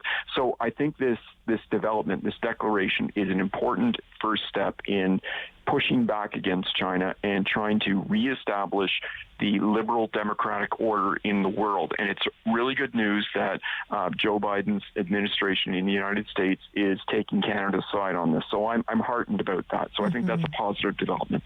And we know, of course, Foreign Affairs Minister Marc Garneau has just taken on that portfolio. How important is him being up to speed on this and moving quickly for those two gentlemen? Yes, so Mr. Garneau has taken over the portfolio. The previous Foreign Affairs Minister, Minister Champagne, was the one who was actually pushing this declaration. This is going to require a more intricate strategy than I think Canada has shown to date. This is not just about two hostages. This is about the larger battle between the United States and China to try to set the rules of the international system. And China is making an example of Canada because our two Canadians, the two Michaels, were taken hostage after Canada arrested Meng Wanzhou when she was traveling through Canada because the Huawei executive is accused by the United States of violating the Iran sanctions regime. Supposedly, allegedly, the Huawei was dealing with Iran when the United States had sanctions in place to curb Iran's nuclear program. And so this is a larger battle to determine who is going to set the international rules. So the Canadian government should work hand in glove with the Biden administration and like-minded allies to try to reestablish the rules of the game. So the reason this declaration is important is because nobody is safe if a regime can just scoop people up off the street and arrest them. Now, Canada is a huge international trader. So is China, and we have to trade internationally. And we can't have our citizens being arbitrarily arrested by governments when they're doing business in other parts of the world. Otherwise, we can't be a trading nation. Otherwise, we can't play a vigorous role in the globalized system. So this is really important. And so the Canadian government's got to continue to work with other nations and ramp up our cooperation. And hopefully the Biden administration is going to take the lead on this. Is there any time frame, Geoffrey, that you're aware of? No, see, this is going to have to be, I think this is going to be an ongoing thing. And the Biden administration is already putting together its foreign policy, and the Biden doctrine, his overall view of foreign policy will be forthcoming. So I imagine China is going to be a big part of that. China steals intellectual property. It's expanding in the South China Sea, the East China Sea. It's got designs on the Canadian North. So there's a lot of work Canada has to do with the rest of the world. And then there's the question of genocide, by the way. China is committing genocide against Uyghur Muslims in Xinjiang province. And Canada is a signatory to the Genocide Convention. Now, Canada has not formally recognized the genocide, but I think Canada should. And under the Genocide Convention, if Canada recognizes the genocide, then it has to actually act. And so that would mean sanctioning top Chinese government officials and any entity in China that is contributing to the genocide. And by the way, we should also be looking very closely at any company that is doing business in that part of China to make sure they're not using slave labor or any way benefiting from the genocide, because Canada does not want to be morally complicit. And to the point about what the Conservatives have been saying, I've also been calling for a boycott of the upcoming Winter Olympics hosted by China, because it is genocide in my view, and Canada should not be sanctioning genocide by participating in this Olympics, because it would be a public relations coup for the Chinese to be able to host the Olympics and basically skate away from the terrible atrocities that they're committing. So is this on the table for Team Canada to discuss, or is it just sort of out there right now by politicians and people like yourself, Geoffrey? Well, the government's resisting that. Mr. Garneau, the Foreign Affairs Minister, was on CBC on the weekend, and he was asked point blank about a boycott, and he said he didn't have a position on that. I don't think the government wants to take a position at this time. I imagine they're probably having talks with the Americans about this, but I think that the momentum could grow for this. I'm not positive that it's going to happen, but I really do think that the world has to take a stand. And if we truly believe that genocide is occurring, and the Chinese regime has interned at least 1 million Uyghur Muslims, but it's probably 2 million. They're sterilizing women. They're doing brainwashing, forcing Uyghurs to give up their religion. They're basically destroying that culture. These are all metrics of genocide, and I don't see how the world can say that it's committed to the United Nations Declaration on Human Rights, yet turn away from genocide. Really interesting, and thanks for sharing that with us. I think this is a really good opportunity to have these discussions, because I think so often, especially the last year, our minds have been around the pandemic, and I think a lot of these issues have gotten lost. What can we do as average Canadians to try and maybe help the government make a decision in regards to what they're doing with the United Nations? Yeah, I would say it's important for people to stay informed about human rights.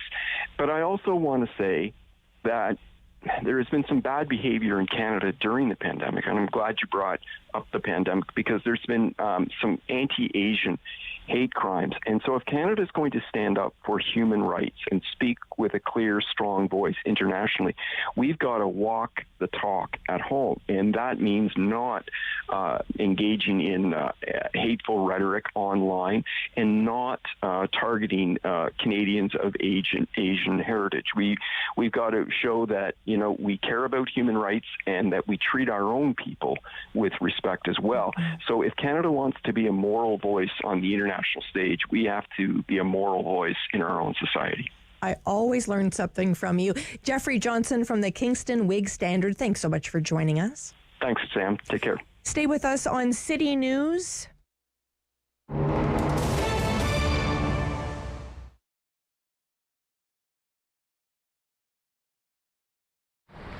Papa Jack was started 14 years ago, really by accident more than anything. A friend of mine had bought a grocery store, a popcorn machine was in there.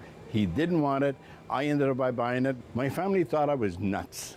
When I first said, come and pick up this popcorn machine, my son said, what the heck for? I won't use the exact words. But anyway, we started, and it just kept on growing and growing. But at the time, I was the only one selling popcorn in Ottawa. But we persevered as a family, and here we are. So it's been very, very rewarding for my family and myself. And to see our brand name, Papa Jack, and Papa Jack came out of, I wanted something that was going to be very bilingual. So Papa, and then in Ontario, everybody called me Jack, even though my name is Jacques. In Quebec, it's fine, it's Jacques, but in Ontario, it was always Jack. So we married the two together, Papa, Jack. With the store that we have on Thurston Drive, it basically, the factory's in the back. If you come into the store, you can see how the popcorn is being made during the week. So it adds an extra layer of, you can see the sanitation, you can see how we do it. It's not like making popcorn. Most people thought when I started this, I was making popcorn in my garage or in my basement. No, never did. It was started in this building, in the back of the building, and then we kept growing and growing until what we have now. My daughter and my son came up with a brilliant idea to do a fundraiser online. So basically all people have to do is to register here, and we give them a special code number. And with that code number, they tell their friends or their neighbors, everybody, to buy online from us with that code number. And then at the end of each period, could be 2 weeks, could be a month, then we'll pay them a 20% of all the businesses that we got through that code number. One thing I'd like to say is thank you to all the Ottawa people who have supported us and support local businesses. It sometimes people, you know, they talk about buying locally. Now it becomes that much more important to buy locally, to support your local businesses, because not too many of them are going to survive this. We're fortunate that we're so far so good.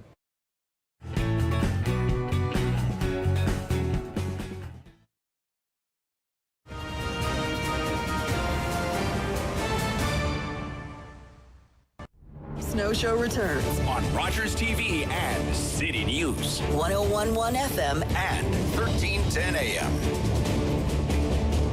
When we want to talk business, we know exactly where to go. We go to David Sali at the Ottawa Business Journal. Hi, David.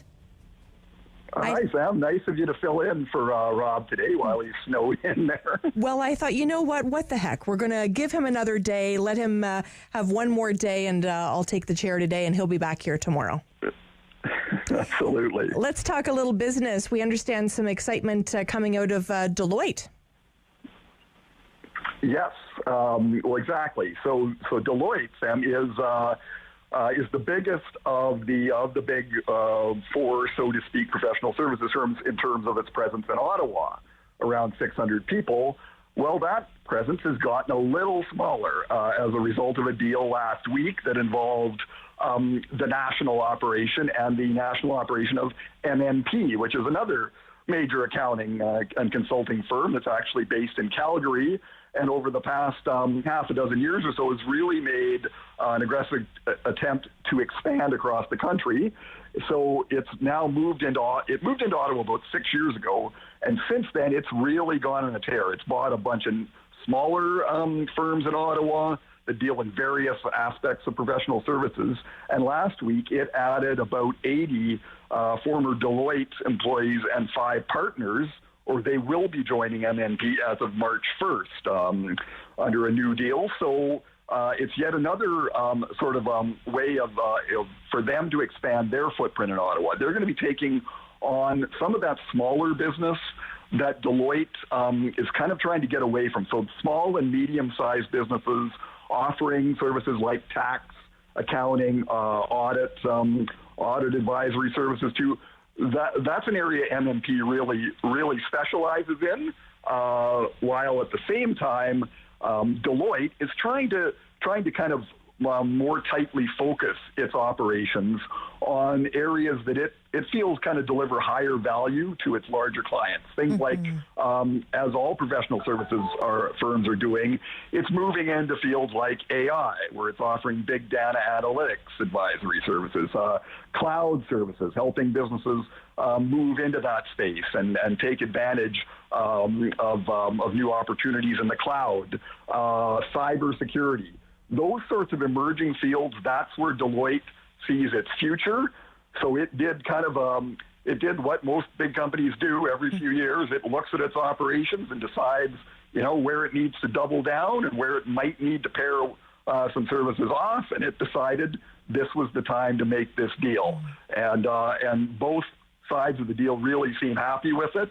MNP adding to its footprint, Deloitte sharpening its focus. So this will have a pretty big impact on the Ottawa professional services scene. That's going to see Deloitte employees in Ottawa, Canada, Gatineau, and Hawkesbury join MNP. So it's a bit of a shakeup, Sam, and it's something we might see more of as the bigger firms start to kind of diversify their services and look to cut back in other areas.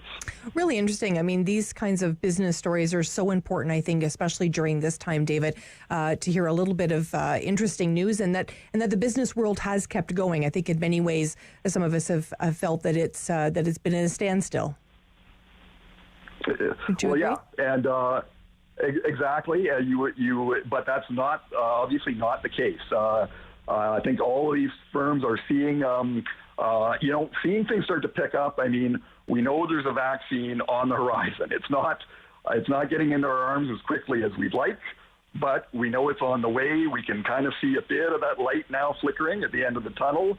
And I think a lot of businesses, this is their kind of their wake-up call. It's like, okay, we've got to get back.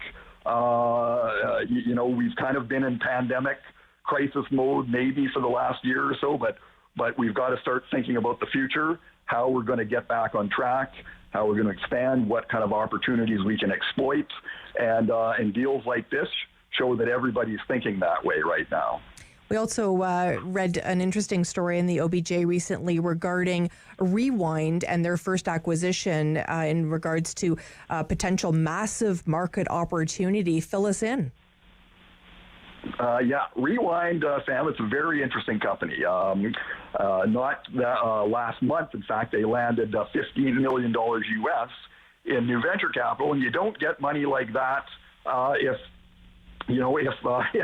the market doesn't see big growth potential. And Rewind has it in spades. They're a backup software platform, so they back up Shopify merchants, for example, all their financial data.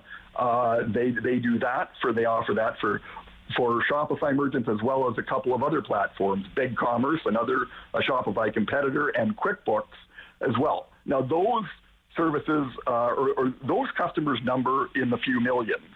Well, last week Shopify acquired a company, or rather Rewind, acquired a company that it really feels is going to exponentially grow its number of potential customers.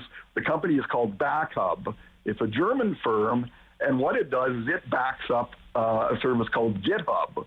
Now, GitHub is owned by Microsoft, and it stores software source code. So literally the lines of code that are the building blocks of all kinds of software programs produced by companies all over the world, all that code gets stored in the cloud in this secure server so that should anything happen, well, it's all there, the code as well as the notes about how the code has been modified. And this is big business. This is GitHub alone has probably more than 40 million users around the world, including most of the Fortune 50 companies. And right now, BackHub, it backs up this data, but only for about 1,000 of those customers. So there is huge growth potential here. And Mike Potter, the co-founder of Rewind, he looked at it and he just said, we have to buy this company. They've known about BackHub for a few years. They've gotten to know the founders, and they just said, I mean, when you think about that there are 5 million QuickBooks users and roughly 1 million Shopify merchants, but there are more than 40 million users on GitHub. Well, you can just see the potential there. Mm-hmm. So this could be a huge deal for Rewind. It's already got 65 people, growing rapidly. It's probably going to double its headcount over the next year, and who knows where this deal is going to take it. Definitely exciting. We know that it's a big day in the Ottawa area. We're opening up again. We understand that there's a new BIA executive as well. We only have about a minute. Can you tell us a little bit about Michelle? Yeah, Michelle Prue is she's well-known, very well-known in the marketing community here in Ottawa. She's worked for a number of nonprofits, the Queensway Carleton Hospital Foundation. She was the executive director of the Westboro BIA for a couple of years, and she is now the new executive director of ACOBIA, as it's known in short. That's the Ottawa Coalition of Business Improvement Areas. So this is the group that represents the 19 BIAs in Ottawa. And that covers about 6,400 retailers, restaurants, that kind of other businesses. So Michelle has just taken over as of February 1st, and she really feels, like it's her mission to kind of get Main Street business back on track now that we're starting to potentially emerge out of the pandemic. And today, of course, going into the orange zone, a lot of businesses reopening. So she's really going to try and just take the pulse, if you will, of those Main Street businesses, find out what they want to see, where they want to go, what kind of initiatives do they want to see the city launch to kind of help get them back on their feet. So she sees herself as kind of a liaison between them and the city to help get those efforts, get them into high gear and hopefully get some of these Main Street businesses that have really suffered over the last year, mm-hmm. and help let them see some light there and get them back up on their feet. Always appreciate your insight. David Sali from the Ottawa Business Journal, the editor there. Thank you so much for your time, David. Thanks, Sam. Appreciate it. When we come back, we're going to speak about the testing, the rapid testing that's happening in long-term care homes and some of the challenges associated with that. And then a little bit later, we're going to head to Brockville and we're going to talk with Katherine Hobbs. We're excited about that. Stay with us here on City News.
In Ottawa and the Valley.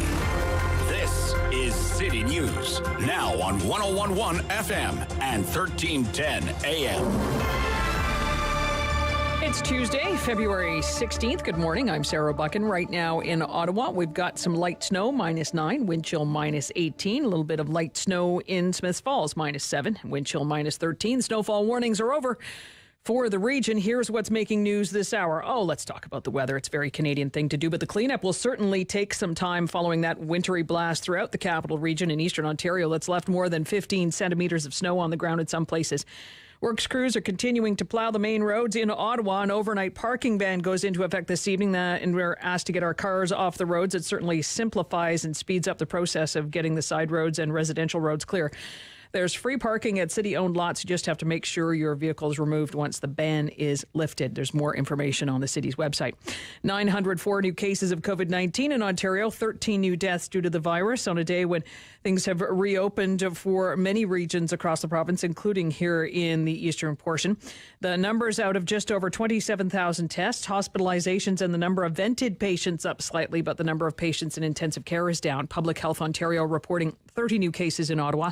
Elsewhere locally, 3 new cases of COVID-19 in eastern Ontario. No new cases for Renfrew County. There's 1 new case for Leeds, Grenville, Lanark. Those numbers updated by the local health units in the afternoon. And the Trudeau government has tabled a bill that will let municipalities ban handguns through bylaws restricting their possession, storage, and transportation. The Prime Minister says the bill also proposes a buyback of recently banned firearms that are considered assault-style weapons. He said we need more than thoughts and prayers to bring an end to gun violence in this country. Today's announcement will be disappointing for many gun advocates who had wanted a national handgun ban. I'm Sarah Buchan. For News Anytime, follow up online at ottawa.citynews.ca. He's the opinionated Ottawa icon. The Rob Snow Show returns on Rogers TV and City News. 101.1 FM and 1310 AM. Welcome back to the Rob Snow Show. Rob will be back tomorrow. I'm Sam Laprade filling in. We wanted to talk about long-term care homes, as this has been a real big wake-up call for many people during the pandemic, how understaffed those homes are. We wanted to speak with Lisa Levin, CEO of Advantage Ontario. How are you, Lisa? I'm good, and you, Sam? Lisa, I'm great. I really love this opportunity to talk about this, because this is something, to be honest with you, that was absolutely not on my radar, but this is an important topic today. We want to talk about the fact that, of course, long-term care staff need to be tested, but it's putting a big strain, isn't it, on the human resources at the long-term care homes? Yes, I mean, we've been waiting a long time to be able to get some rapid testing into the homes so that we could keep COVID out. We're really happy that this opportunity is now being presented. But the issue is that you need to set up almost like a little mini lab in the homes, and that requires staff. And staff 7 days a week working on this. And because there's so many shortages in the long-term care sector, it's made it challenging.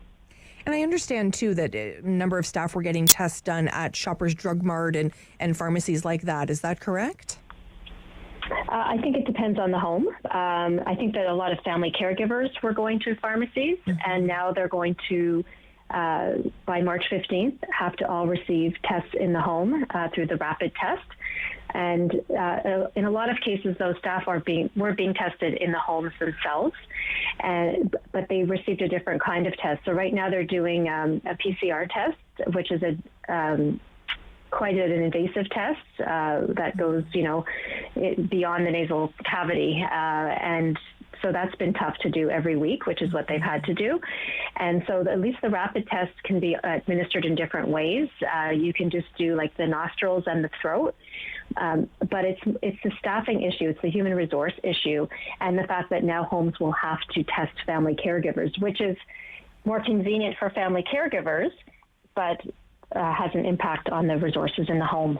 And Lisa, I understand that a lot of these long-term care homes are having a hard time staffing the positions themselves that are needed on an everyday basis, and that this pressure would add something, a lot to the plates of those people trying to manage those long-term care homes. Yes, Sam, we were having a crisis in health, human resources, and long-term care before COVID, and it was even worse in rural and remote areas. And then with COVID, there's a requirement now that people can only work in one long-term care home, and a lot of staff in long-term care work part-time, so that has limited options as well. And then, of course, just with the, what's happened with COVID and the illness and outbreaks, that has also impacted staffing. So it's a real challenge. And you're not alone in this. The Registered Nurses Association of Ontario, which I believe is Doris, is it not? Yeah, Doris there? Grinspan. Grinspan. Mm-hmm. I love chatting with Doris too, because she's so fiery and she gets me going every time. But so this is a concern of that organization as well as yours. How are you sharing this with the province? How are you sharing your concerns? Well, we've been asking for years to have a comprehensive health human resources strategy, because you can't fix the problem with just one initiative. You need to look at it comprehensively. So we were really happy to see that in November the government released a strategy for health human resources and long-term care. So now we just need to get it rolled out. And one piece that is missing, though, is that we need to have salaries raised throughout the sector to make it more comparable with other sectors, such as acute care. This has been certainly the light that's been shone on long-term care homes during this pandemic. It is long overdue, and I think back to Doris and a number of the conversations I've had with her from a nursing perspective about, there's enough studies done, there's enough talk about it. Let's walk it now. Let's do this. Where do you think this is at in the process in terms of funding? Do you think you're making any headway? Well, the government did announce that they will fund 4 hours of care per person per day, which we've been asking for many, many years. And so we're really happy to see that. And we've been waiting for this for so long. And it's going to have to be phased in because even if you have the money, you don't have the people. So they have announced that. They've announced their staffing strategy, and we're working with them to get this rolled out. And it can't come fast enough, that's for sure. And how do we find more people, Lisa? Are there people willing to be trained? Are there restrictions to who can be part of long-term care? There's all kinds of ways you can find people. One of the barriers has been that you can't necessarily be like an apprentice or have on-the-job training. That if you want to be a personal support worker, for example, that works in long-term care, you need to go to school and then work. And what we really need is on-the-job training where people get paid. Plus, it's important that this kind of training be held with practicums, living classrooms in the homes, because it's very hard to teach working with seniors with dementia in theory. You need to be in the home with the seniors. And as more and more homes start to do that and more colleges start to develop programs like that, it will definitely help, because otherwise people can graduate and then be thrown into a long-term care home and they don't know what to do. They're completely overwhelmed, especially if there isn't enough staff. So it's sort of like a catch-22. Without 4 hours of care, people are burnt out. But you need to have more people and bring them in. So it needs to be a concerted effort at all angles, coming at it from all ends. Really appreciate your time today. Lisa Levin, CEO of Advantage Ontario. Thank you so much. You're welcome, Sam. We're going to go to the Prime Minister now. Prime Minister Justin Trudeau, Minister Bill Blair, taking questions on the new gun control legislation announcement. Licenses for restricted weapons, that they'll also have to comply with all of the restrictions imposed by the municipalities in which they reside. Merci. Prochaine question. Operator. Thank you. Merci. Prochaine question. Lina Dib, La Presse canadienne. Lina Dib, La Presse canadienne. Next question. Ms. Adib speaking. Good morning, Prime Minister. Minister Blair just talked about the death of the young girl in Montreal. Mayor Laplante talked about the tragedy, and she said she doesn't want a municipal handgun ban. She wants that to come from the federal government. Can you tell her how this bill will help the Mayor of Montreal to resolve her problem. Answer from the Prime Minister. During the last campaign, we promised cities we would ban handguns, and this is exactly what we're doing here. We acknowledge that realities are different across the country, but all cities and municipalities that want to move forward with additional restrictions beyond the very strong restrictions we're already placing on handguns across the country will be able to do so with criminal consequences for those who do not comply with the municipal regulations. I also want to underscore the importance of other measures that we have put in place to combat trafficking in handguns. We have made conditions, consequences rather harsher and more strict for handgun owners who transfer them or sell them subsequently to gangs. There is a great deal of work that needs to be done with all of our partners in the municipalities across the country. Follow-up question, Lina Adi. With respect to the buyback program, Minister Blair has said that the problem in New Zealand was that they didn't know where the firearms were. You're saying that with this bill, a permit will need to be held, we'll know where they are. Does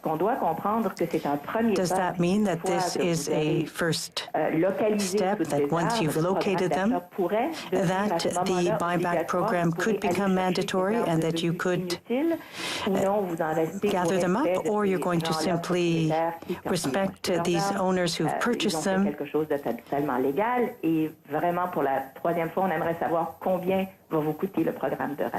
for the third time, we'd like to know what the buyback program will cost. Answer, the Prime Minister. These firearms that people purchased legally over the years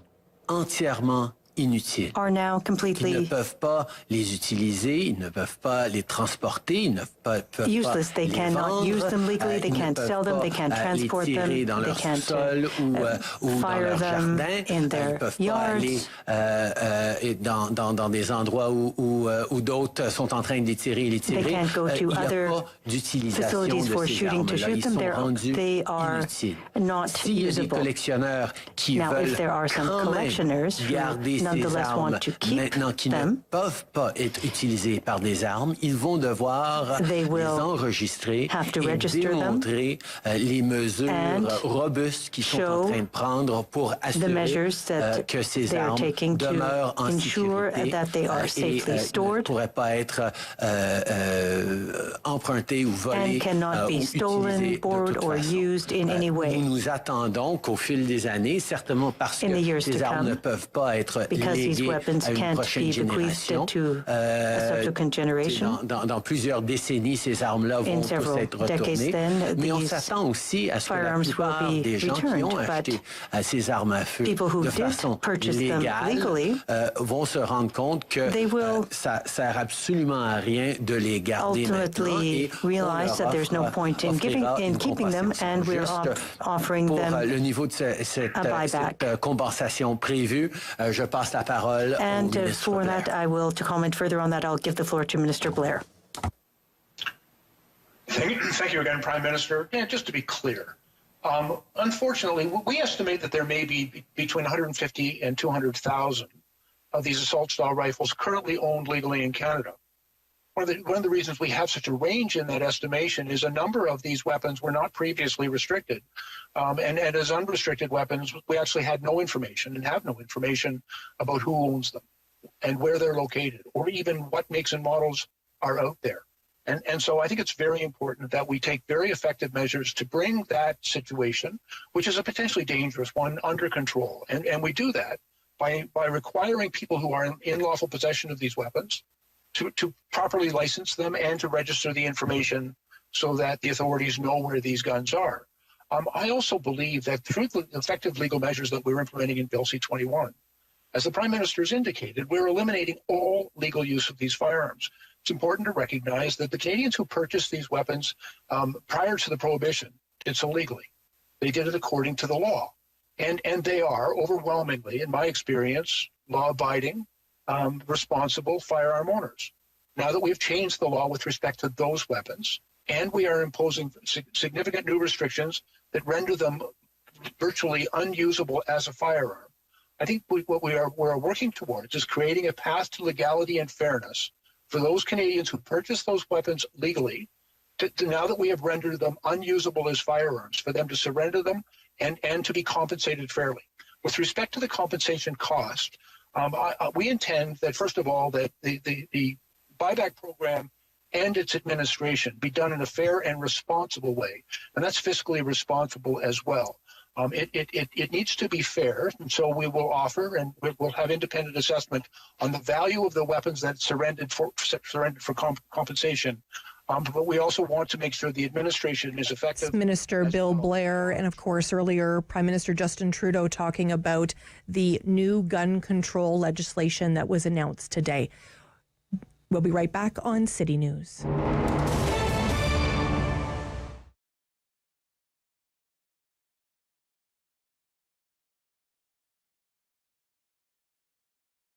So Rideau Rockcliffe Community Resource Centre has been around since 1982, and it's here to serve residents of Ward 13. So our focus is on helping to reduce poverty in this community, as well as empowering residents to find resilience within themselves. So one of the new focuses of our centre is around food programming. So you'll notice today when we go around on a little tour that we have a number of food programs here at the centre. So one being obviously our emergency food program, which is really great. So residents can come and access food when they are in need. We also have a number of food-based social enterprises here at Rideau Rockcliffe as well. So one being the Ottawa Good Food Box, another being Market Mobile. One of our new initiatives that started this year as response to COVID is called Good Food on the Move, and it's a click and collect online store, and we have 7 pickup locations throughout the city. More sort of local here for Ward 13 residents, we've also started a free produce market as well. So community members can come on Wednesdays and Fridays and be able to access additional free fruits and vegetables. Social Harvest Ottawa is one of the social enterprises here at the Rideau Rockcliffe Community Resource Centre. We operate this great urban greenhouse, and our work is not only to grow nutritious and delicious food, but also to nourish communities with community members here in Ward 13 and beyond. The greenhouse is a year-round project. We're a team of 4 employees working here. We have 2 full-time employees and 2 part-time employees. We focus on growing microgreens from late fall to early spring, and hothouse crops in the summertime, such as tomatoes and cucumbers. The Mission Food Truck we're in our 5th week of collaborating with them to come visit our center, and we just got in on it at the right time. They were looking for new communities to branch out to. They said absolutely. Right now they're funded through donations. They travel around Ottawa and just give out delicious, fresh, hot food to people as well. We have at our center the Ottawa Good Food Box as well as the Market Mobile. So Ottawa Good Food Box has been around for 25 years and Market Mobile is a little younger, started in 2014. So they're both have the mission and the mandate of making fresh food more accessible and affordable in neighborhoods that lack access to a grocery store. So I think the greatest need that we've seen as a result of the pandemic in our community is people that we maybe have never needed to access our services before, right? So a lot of people have had, layoffs. Maybe they're just not able to work because they have to stay home with their children, over the summer, that sort of thing. So we've definitely seen the need go out, particularly for our food programming, as well as some of our counseling services as well. So it's a heavy time for people emotionally. Show returns on Rogers TV and City News. 101.1 FM and 1310 AM. Okay, who was watching that hockey game last night? So exciting. 6-5 Sens over the Leafs, and of course they're playing tomorrow night. Very exciting stuff. David, were you watching the game? Okay, I have a story about the hockey game quickly before we get to the guest. Okay, so I think that I might be the Senators' problem. It might be me. Really? Because the last several games I've watched where I've tuned in and seen a goal from the other team and watched and seen them losing the game, I've tuned out. And 2 of those games, they ended up winning. And when I sit down and actually finish watching the game, when I tune in and they're behind, they always end up losing. So last night I tuned in and I watched 3 Toronto goals in a row, and I said to heck with that, and I went to bed. And I wake up this morning and I miss like the most amazing comeback since probably that 2017 glorious season and playoff run that they have. Well, you know what you need to do now, right? What's that? Stop watching the Senators. I think I might just like do the live tweet thing and follow along on Twitter without watching the game. Absolutely. I think that's what I can do to help, at least. I love to see the win. They've had a real struggle this year, so we love seeing that. We want to head to Brockville. My friend Katherine Hobbs. Hi, Katherine. Hi, Sam. Tuesday. Happy Tuesday to you. How's everything in the beautiful town of Brockville? Well, we have a bit of snow, like everywhere else. Yeah, but other than that, fantastic place to be during a pandemic, I've got to say. Excellent. With all the outdoors activities here. But the snow today is hampering everything, and poor businesses opening up. I know today, and nobody can really get around very well. So the timing isn't great for that, for sure. Katherine Hobbs from Brockville Tourism. Katherine, let's talk about the reopening. It's such an important day for small business, but of course, we don't want those people from Toronto heading down the 401. Not just Toronto. We don't want Quebec or the Americans either. But that I think. You know, I just feel this personally, but I feel when the entire province is shut down, it's to stop the areas that really need to stay home from venturing out. And I think that's what happened to us because we have literally no cases here. And so it's been very frustrating for our small businesses that they can't help to cope or compete against some of the bigger box stores like Walmart that was open here. Right. And able to have 500 people in the store, and yet 5 people can't go into a small business downtown. So that's been very, very hard, and they've had a very difficult 2020, and certainly not a great start to 2021. And and this could be all of 2021 given the vaccine situation. So. Is it strange, Katherine, working obviously for Brockville Tourism, is it strange to say, don't come here?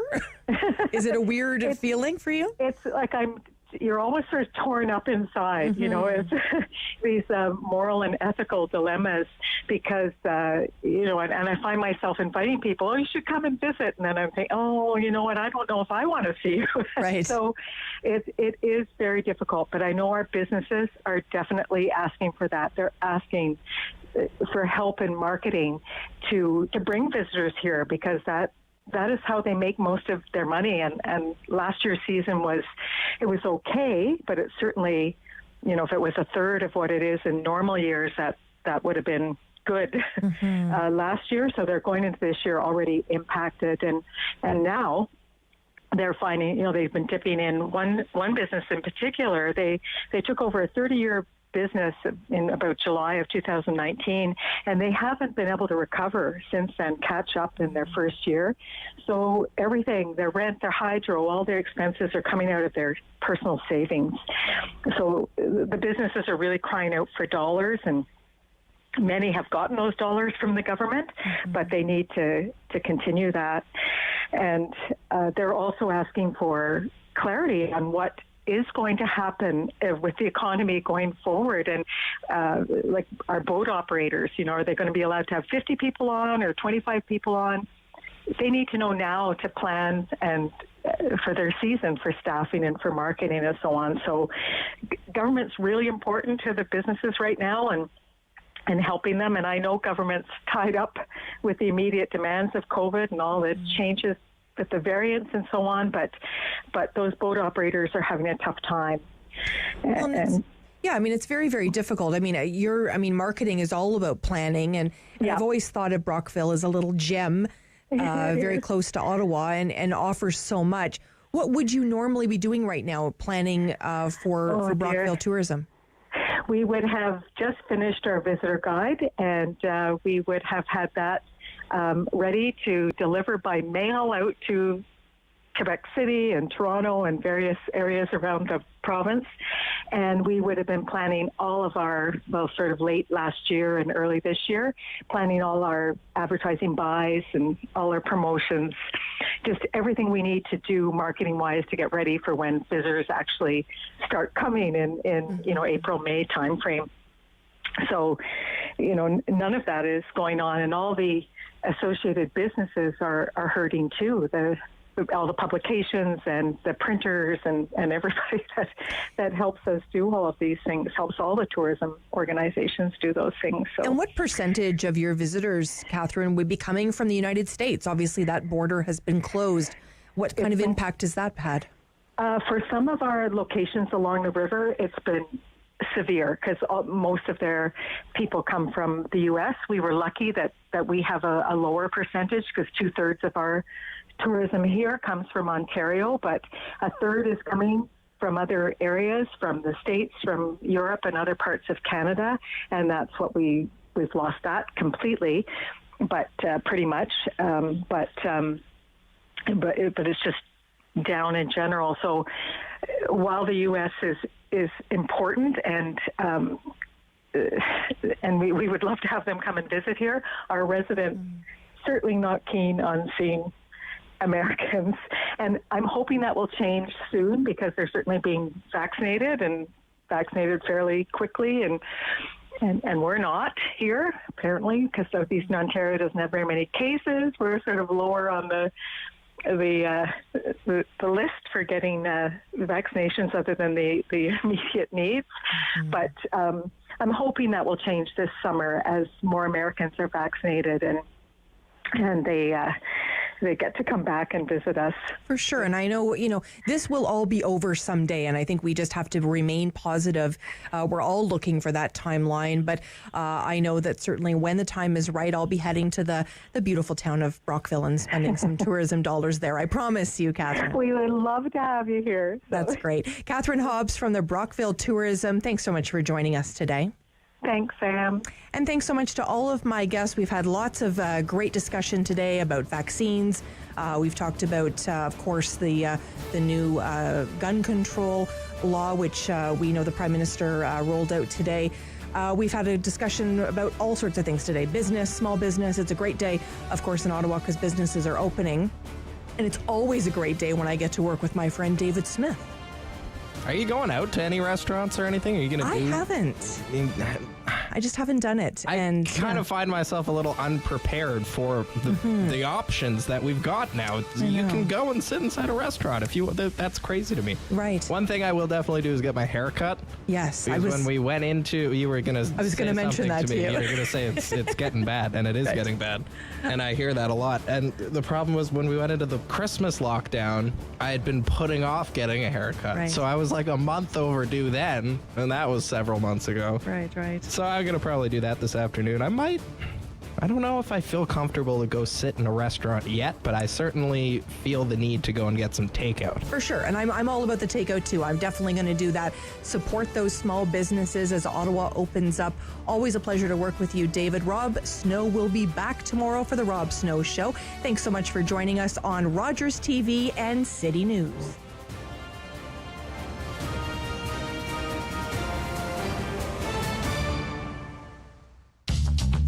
This program is brought to you by Ignite TV. Now you're in command. Visit Rogers.com for more details.